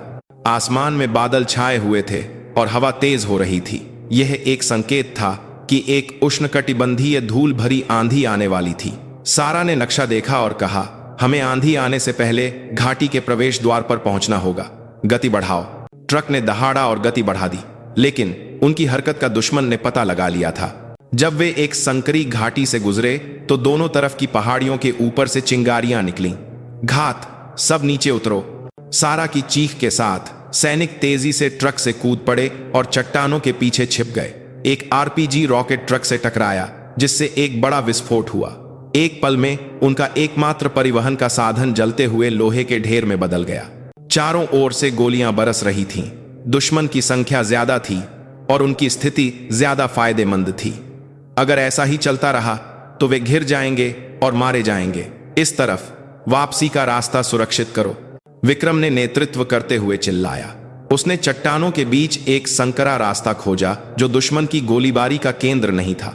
सैनिक एक दूसरे की रक्षा करते हुए उसके पीछे चले, लेकिन दुश्मन का पीछा बहुत जोरदार था। और भी बुरा, गोलीबारी के झटके के कारण कुछ चट्टानें गिर गईं, जिससे टीम 2 भागों में बंट गई। सारा, विक्रम और एक अमेरिकी संचार अधिकारी बाकी टीम के सदस्यों से अलग हो गए। लानत है, सारा रेडियो पर अपने साथियों को बुलाती रही, लेकिन केवल स्थिर ध्वनि सुनाई दी। आंधी के बीच वे पूरी तरह से अकेले थे और उनके पीछा करने वालों के कदमों की आवाज और भी करीब आ रही थी। ऐसे नहीं चलेगा, हमें पहले आंधी से बचने के लिए कोई जगह ढूंढनी होगी, विक्रम ने सारा की बांह खींचते हुए कहा। वे अंधी कर देने वाली आंधी में से गुजरे। कुछ देर बाद उन्होंने एक चट्टान के नीचे एक छोटी सी गुफा पाई। तीनों ने अपने थके हुए शरीर को घसीटा और गुफा के अंदर शरण ली। गुफा के अंदर घना अंधेरा था, लेकिन कम से कम वे हड्डियों को चुभने वाली रेत की हवा से बच सकते थे। तीनों चुपचाप हाँफ रहे थे। भले ही वे एलिट सैनिक थे, अप्रत्याशित प्रकृति और दुश्मन के लगातार पीछा करने के सामने वे केवल कमजोर प्राणी थे। क्या बाकी टीम के सदस्य सुरक्षित हैं? संचार अधिकारी ने चिंतित आवाज में पूछा। सारा जवाब नहीं दे सकी। वह अपनी टीम को खतरे में डालने के अपराधबोध से भर गई थी। उसी समय विक्रम ने अपनी कमर से पानी की बोतल निकाली और उसे सारा को दी। पियो, यह अभी खत्म नहीं हुआ है। उसकी आवाज आंधी के बीच एक अडिग चट्टान की तरह थी। सारा ने पानी पिया और खुद को शांत करने की कोशिश की। अब क्या? संचार टूट गया है। हम पूरी तरह से अलग थलग हैं। दुश्मन हमें ढूंढने आएगा। यह आंधी उनके लिए एक मौका हो सकता है, और हमारे लिए भी। विक्रम ने गुफा के बाहर पीले रेत के पर्दे को देखा। उसकी आंखें जैसे आंधी के पार कुछ देख रही थीं। दुश्मन सोचेगा कि हम इस तरह की गुफा में छिपे हैं और वे तलाश शुरू करने से पहले आंधी के थमने का इंतजार करेंगे। लेकिन हमें उनकी भविष्यवाणी को उलटना होगा। कैसे? हम आंधी में घुसेंगे। विक्रम के शब्दों ने सारा और संचार अधिकारी को हैरान कर दिया। अंधी कर देने वाली रेत की आंधी में घुसना आत्महत्या के बराबर था। तुम पागल हो। तुम चाहते हो कि हम भटक कर मर जाएं? नहीं, हम एक रास्ता खोजेंगे।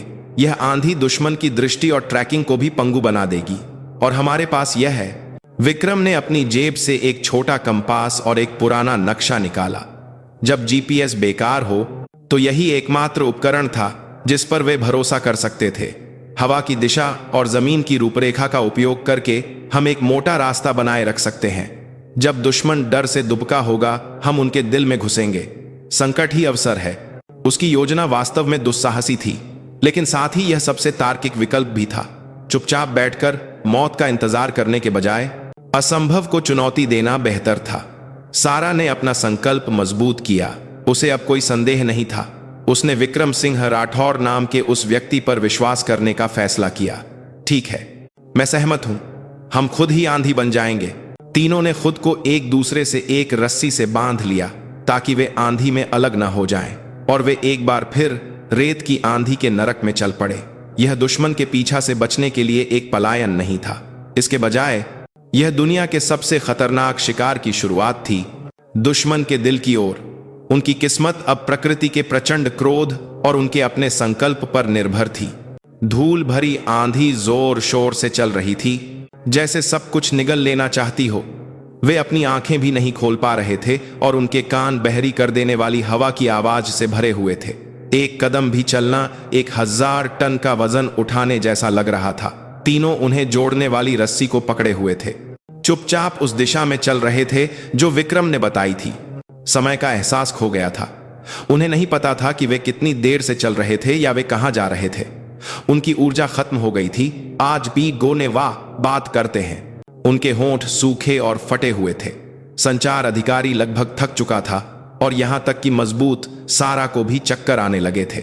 हार मानने का प्रलोभन एक शैतान की तरह फुसफुसा रहा था। जब भी ऐसा होता, विक्रम ही उन्हें रोके रखता था। वह एक विशाल पेड़ की तरह बिना डगमगाए रास्ता दिखा रहा था, जो आंधी के बीच मजबूती से खड़ा था। उसने अपनी बोतल में बचा आखिरी पानी अपने साथियों को दिया और लगभग बेहोश हो चुके संचार अधिकारी को सहारा दिया। उसका मजबूत संकल्प जैसे रस्सी के माध्यम से अन्य 2 लोगों तक पहुंच रहा था। न जाने कितना समय बीत गया होगा। हवा जादुई रूप से शांत होने लगी। आसमान को ढके हुए पीले रेत का पर्दा धीरे धीरे हट गया और धूसर आसमान दिखाई देने लगा। वे आखिरकार उस नरक की आंधी से गुजर गए थे। तीनों अपनी जगह पर गिर पड़े। उनके पूरे शरीर पसीने और रेत से भीगे हुए थे, लेकिन उनके होठों से राहत की हंसी फूट पड़ी। हम सफल हुए, हम सफल हुए। संचार अधिकारी एक छोटे बच्चे की तरह चिल्लाया। सारा भी अपने थके हुए चेहरे पर हल्की सी मुस्कुराई। आंधी के बाद का रेगिस्तान इतना शांत लग रहा था जैसे एक पूरी तरह से अलग दुनिया हो। जिस स्थान पर वे खड़े थे वह बड़ी चट्टानों से घिरा एक छोटा सा बेसिन था, और उनकी आंखों के सामने एक अविश्वसनीय दृश्य फैला हुआ था। एक मृग तृष्णा की तरह बेसिन के बीच में एक गुप्त आतंकवादी अड्डा खड़ा था। तंबू और छलावरण जाल से बना एक अस्थायी शिविर जो आंधी से बचने के लिए बनाया गया था, मिल गया। वह मुख्यालय है, सारा ने फुसफुसाया। विक्रम का पूर्वानुमान सटीक था। वे रेत की आंधी को भेद कर दुश्मन के दिल में पहुंच गए थे। शिविर के अंदर के दुश्मन अभी भी आंधी के प्रभाव से उबर नहीं पाए थे। पहरा ढीला था और ज्यादातर सैनिक बिना हथियारों के आराम कर रहे थे। यह उनके लिए एक सुनहरा अवसर था। अब क्या? सिर्फ हम तीनों से उस जगह पर हमला करना आत्महत्या होगी, संचार अधिकारी ने कहा। हमें हमला करने की जरूरत नहीं है, हमारा लक्ष्य उनकी योजना का पता लगाना है। विक्रम ने शिविर के बीच में सबसे बड़े तंबू की ओर इशारा करते हुए कहा, वह जगह जहां कमांडर इकट्ठा होते हैं। मैं अकेले घुसपैठ करूंगा और जानकारी निकालूंगा। तुम दोनों यहां पहरा दो। अगर मैं 30 मिनट में वापस नहीं आया तो सब कुछ भूल जाओ और तुरंत भाग जाओ। यह आदेश नहीं है, यह खतरनाक है। सारा ने विरोध किया। यह हमारे पास सबसे कुशल तरीका है। अगर मैं पकड़ा भी गया तो तुम्हें इस जानकारी को हमारी सेना तक पहुंचाने के लिए जिंदा रहना होगा। विक्रम की आंखें दृढ़ थीं। अब बहस की कोई गुंजाइश नहीं थी। उसने अपनी लड़ाकू वर्दी उतारी और एक स्थानीय निवासी की तरह फटे पुराने कपड़े पहन लिए, जो कपड़े उसे आंधी के बीच मिले थे। फिर वह बिना आवाज किए अंधेरे में घुस गया। सारा केवल चिंता के साथ उसकी पीठ को देखती रही जब तक कि वह पूरी तरह से अंधेरे में गायब नहीं हो गया। 30 मिनट का इंतजार 30 साल जैसा लगा। सारा चिंता से अपनी घड़ी देख रही थी। हर बीतता हुआ सेकंड जैसे उसके दिल को जला रहा था। क्या होगा अगर वह वापस नहीं आया? क्या मुझे उसे छोड़कर उसके आदेश के अनुसार भाग जाना चाहिए? वह जानती थी कि वह ऐसा नहीं कर सकती। जब निर्धारित समय लगभग समाप्त हो गया तो अंधेरे से एक हल्की परछाई निकली। विक्रम। वह सुरक्षित वापस आ गया था। उसके हाथ में एक छोटा मेमोरी कार्ड था। उनकी पूरी ऑपरेशन योजना इसमें है। वे यूरोप के बड़े शहरों में एक साथ रासायनिक आतंकवादी हमले की योजना बना रहे हैं। जो जानकारी वह लाया था वह कल्पना से परे थी। सारा को राहत महसूस हुई और साथ ही रोंगटे खड़े हो गए। जल्दी करो, हमें यहां से निकलना होगा। जैसे ही वे मुड़ने वाले थे, कौन है वहां? एक तीखी चीख सुनाई दी और एक सर्चलाइट की रोशनी उन पर पड़ी। वे एक दुश्मन गश्ती दल द्वारा पकड़े गए थे। लानत है, भागो! तीनों अपनी पूरी ताकत से भागे। पीछे से गोलियां बरस रही थीं और अलार्म की आवाज गूंज रही थी।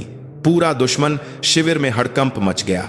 वे चट्टानी इलाके की ओर जी जान से भागे, लेकिन संचार अधिकारी के पैर में गोली लग गई और वह गिर पड़ा। तुम लोग पहले जाओ, मुझे छोड़ दो, वह चिल्लाया। सारा हिचकिचाई, लेकिन विक्रम ने बिना किसी हिचकिचाहट के संचार अधिकारी को अपने कंधे पर उठाया और फिर से भागने लगा। उसकी असाधारण ताकत के बिना यह असंभव होता। दुश्मन का पीछा बहुत जोरदार था। वे आखिरकार एक संकरी घाटी में एक मृत अंत पर फंस गए, एक ऐसी जगह जो सभी तरफ से चट्टानों से घिरी हुई थी। क्या यह अंत है? सारा ने अपनी राइफल को ठीक करते हुए कड़वाहट से हंसी। हम लड़ते लड़ते मरेंगे। तभी विक्रम ने उसका हाथ पकड़ा। उसका हाथ गर्म और मजबूत था। अभी नहीं। उसने चट्टान के ऊपर की ओर इशारा किया। एक बहुत ऊंची चट्टान। हमें वहां ऊपर चढ़ना होगा। असंभव है, बिना उपकरणों के, खाली हाथों से कैसे? विक्रम ने अपने जूतों के फीतों, बेल्ट और रस्सी के टुकड़ों का उपयोग करके एक अस्थायी चढ़ाई उपकरण बनाना शुरू कर दिया। फिर वह पहले चट्टान पर चढ़ने लगा। उसकी गति और तकनीक अविश्वसनीय थी। वह पैरा एसएफ में कठोर रॉक क्लाइंबिंग प्रशिक्षण से तपा हुआ एक विशेषज्ञ था। वह पहले ऊपर चढ़ा और ऊपर से एक रस्सी नीचे उतारी। सारा ने घायल संचार अधिकारी को खींचा।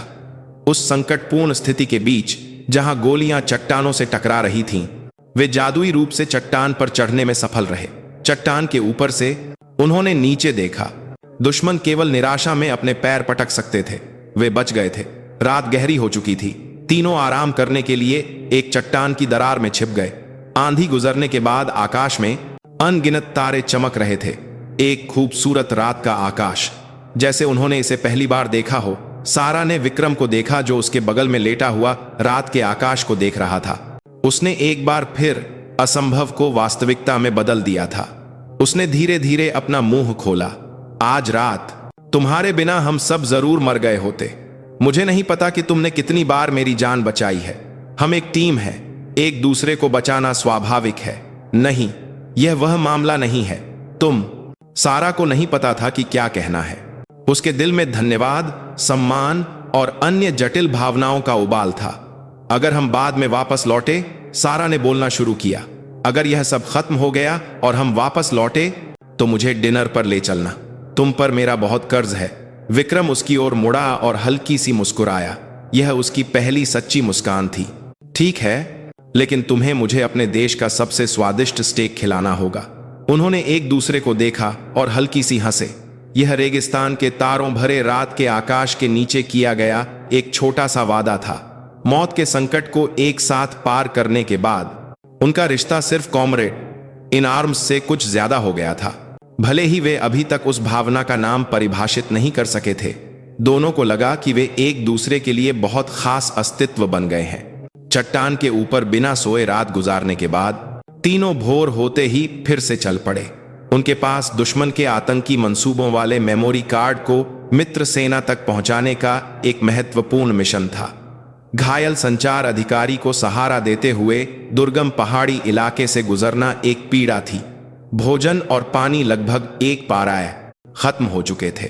कई दिनों तक वे दिन में छिपते और दुश्मन की तलाश से बचने के लिए केवल रात में चलते। वे सांप और बिच्छू खाकर और चट्टानों की दरारों में जमा ओस पीकर जीवित रहे। यह एक ऐसा समय था जहां मानव की उत्तरजीविता क्षमताओं की सीमा तक परीक्षा हुई थी। सारा के लिए शारीरिक पीड़ा से ज्यादा मानसिक पीड़ा भारी थी। अन्य टीम के सदस्यों की नियति न जानने की चिंता और मिशन पूरा करने का दबाव उस पर भारी पड़ रहा था। जब भी ऐसा होता, विक्रम चुपचाप उसके साथ होता। वह ज्यादा बात नहीं करता था, लेकिन सिर्फ उसका अस्तित्व ही उसके लिए एक बड़ी ताकत थी।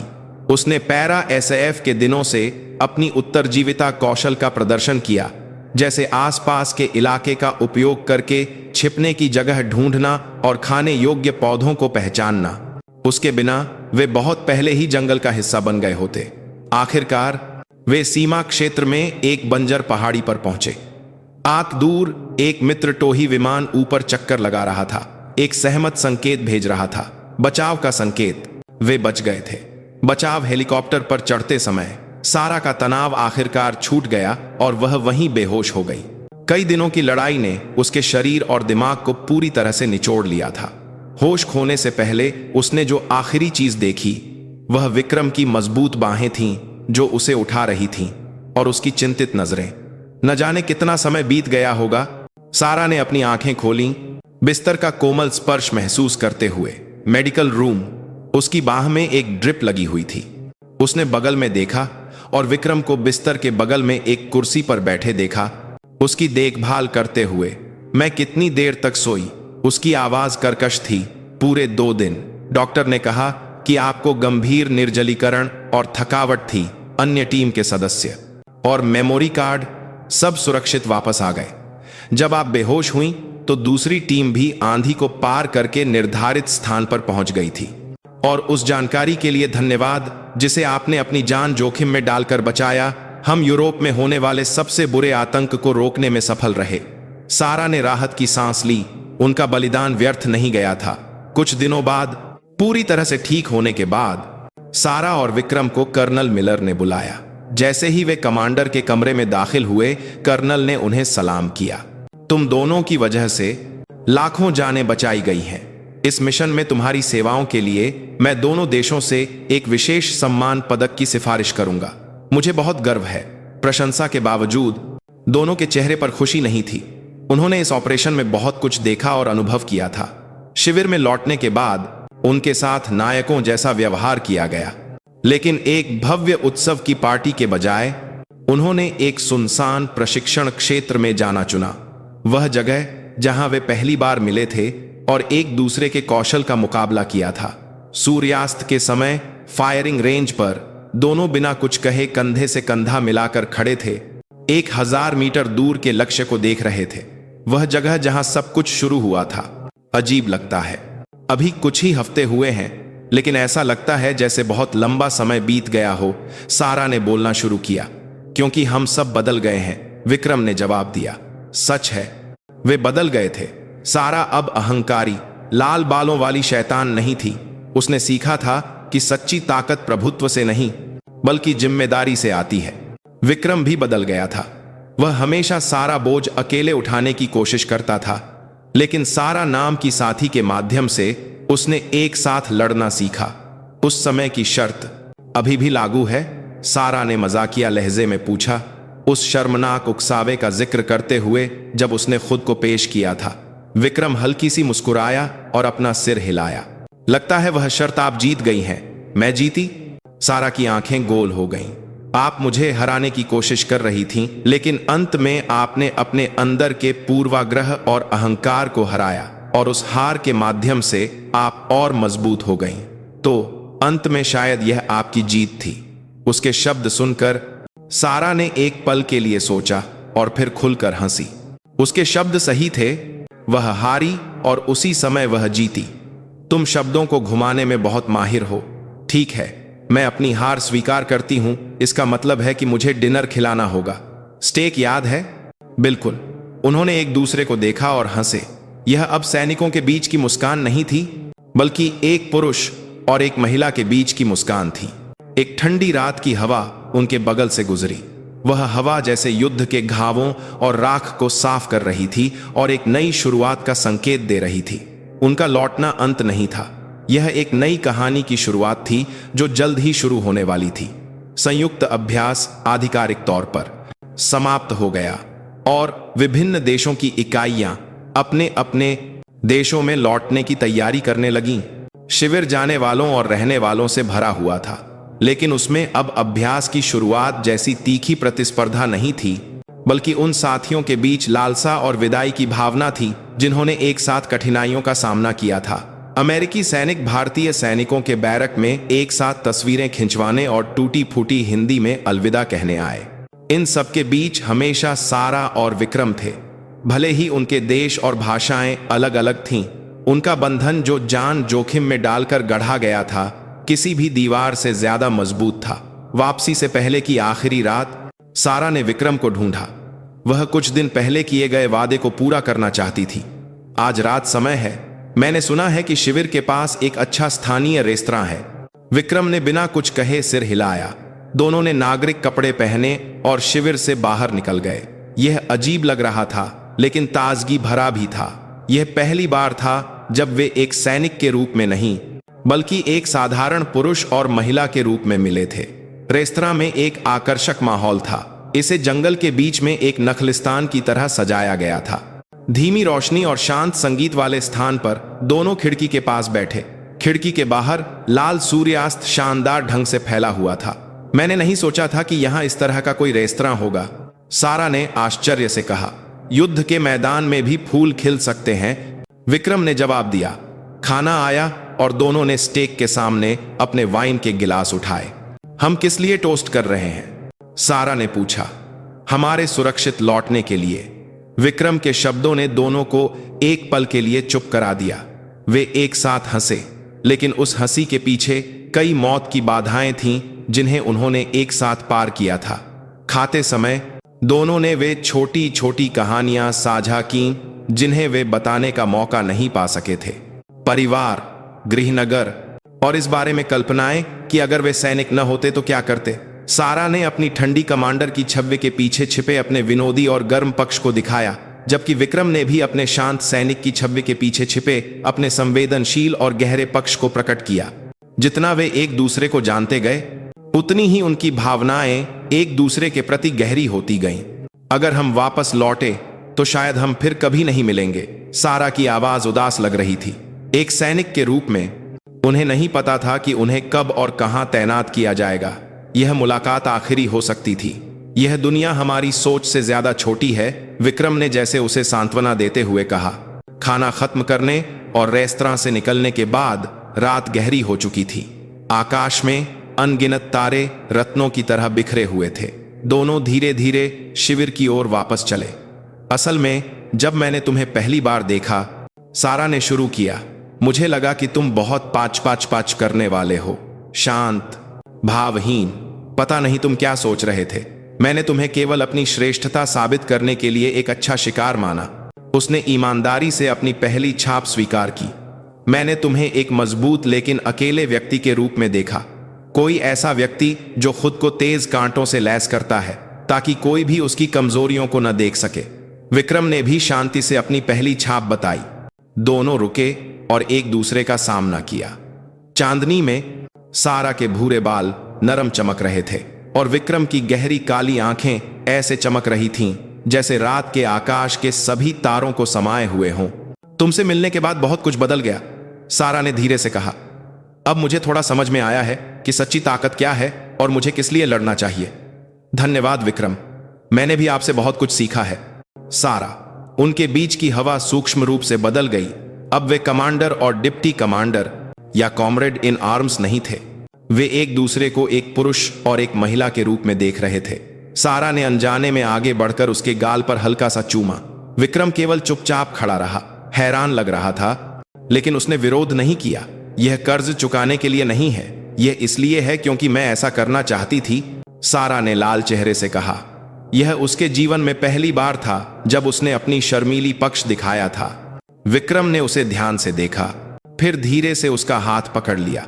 उसका हाथ गर्म और मजबूत था। दोनों बिना कुछ कहे हाथ में हाथ डाले शिविर तक चले। भले ही ज्यादा शब्द नहीं कहे गए, वे एक दूसरे के दिल की बात किसी और से ज्यादा समझ चुके थे। उस प्रशिक्षण शिविर की आखिरी रात और भी गहरी हो गई।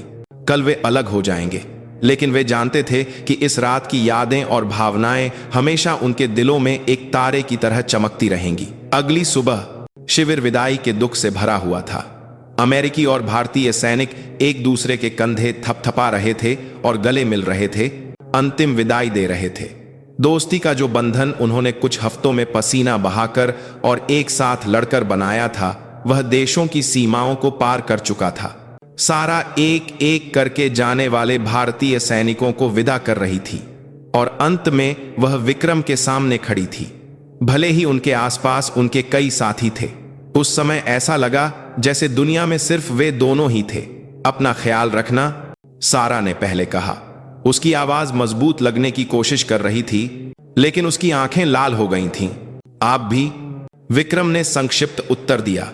और क्या कहा जाए, गले में बहुत सारी भावनाएं उमड़ रही थीं, लेकिन वे शब्दों में व्यक्त नहीं हो पा रही थीं। वे केवल चुपचाप एक दूसरे को देखते रहे। उसी समय विक्रम ने अपनी जेब से एक छोटा सा बक्सा निकाला और उसे सारा को दिया। यह क्या है? खोलो। जब सारा ने बक्सा खोला तो उसके अंदर एक गोली का खोखा था। कोई साधारण खोखा नहीं, यह उस आखिरी गोली का खोखा था जिसे विक्रम ने उनके निशानेबाजी मुकाबले में चलाया था।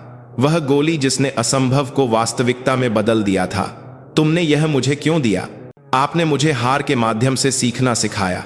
यह आपकी वृद्धि को साबित करने के लिए एक स्मृति चिन्ह है। जब भी आप भटकें और डगमगाएं, इस खोखे को देखें और याद रखें कि आप कितनी मजबूत हैं। सारा ने उस खोखे को कसकर पकड़ लिया। उसकी छाती में कुछ गर्म उमड़ रहा था। उसने अपना सिर उठाया और विक्रम को देखा। उसकी आंखों में एक गर्म प्रोत्साहन और गहरा विश्वास था। मेरे पास तुम्हारे लिए कुछ भी नहीं है, मैंने पहले ही प्राप्त कर लिया है। मुझे सबसे अच्छा साथी मिला है, जो आप हैं। हेलीकॉप्टर पर चढ़ने का संकेत बजा। बिछड़ने का समय वास्तव में आ गया था। विक्रम ने सारा को सलाम किया। सारा ने भी सलाम का जवाब दिया। यह एक सैनिक के रूप में उनका सर्वोच्च सम्मान और विदाई थी। विक्रम मुड़ा और हेलीकॉप्टर की ओर चल दिया। सारा अपनी जगह पर खड़ी रही जब तक कि विक्रम की पीठ हेलीकॉप्टर के अंदर पूरी तरह से गायब नहीं हो गई। हेलीकॉप्टर एक गड़गड़ाहट के साथ उड़ान भरा। दूर जाते हेलीकॉप्टर को देखते हुए जो धूल का गुबार छोड़ गया था, सारा ने अपने हाथ में गोली के खोखे को और कसकर पकड़ लिया। उसके गालों पर आंसू बह रहे थे, लेकिन वह रोई नहीं। वह जानती थी कि यह एक दुखद विदाई नहीं थी, बल्कि एक नई शुरुआत थी। कुछ महीने बाद सारा को एक नए मिशन के साथ वॉशिंगटन में रक्षा विभाग के मुख्यालय पेंटागन में तैनात किया गया। वह एक नए विभाग की प्रमुख बनी, जो दुनिया भर के विशेष बलों के बीच सहयोग और संयुक्त अभियानों की देखरेख करता था। एक असाधारण पदोन्नति जो उसकी क्षमता और आग-पूत का आटा अनुभव का सम्मान करती थी। जब वह अपने कार्यालय में बैठकर दस्तावेजों की जांच कर रही थी, तो उसका सहायक रिपोर्ट करने आया। कैप्टन, यह एशियाई क्षेत्र में भागीदार विभागों से भेजे गए सहयोग अधिकारियों की सूची है। सारा ने लापरवाही से दस्तावेज स्वीकार किया और सूची में सबसे ऊपर नाम देखकर उसने अनजाने में अपनी सांस रोक ली। भारतीय राष्ट्रीय सेना के एक्सचेंज ऑफिसर, विशेष बल कमान, मेजर विक्रम सिंह राठौर। उसके नाम के बगल में एक परिचित चेहरे वाली पहचान पत्र की तस्वीर लगी थी, लेकिन वह ज्यादा परिपक्व लग रहा था। सारा के होठों पर एक उज्जवल मुस्कान खिल गई। उसने खिड़की के बाहर नीले आकाश को देखा। उनकी नियति जो जंगल के क्षितिज पर शुरू हुई थी, अब एक नए क्षितिज की ओर बढ़ने वाली थी।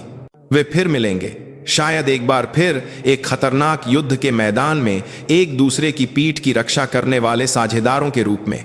लेकिन उसे अब डर नहीं था, क्योंकि वे जानते थे कि वे एक साथ होने पर सबसे मजबूत थे। सारा ने अपनी मेज पर पड़े गोली के खोखे को उठाया।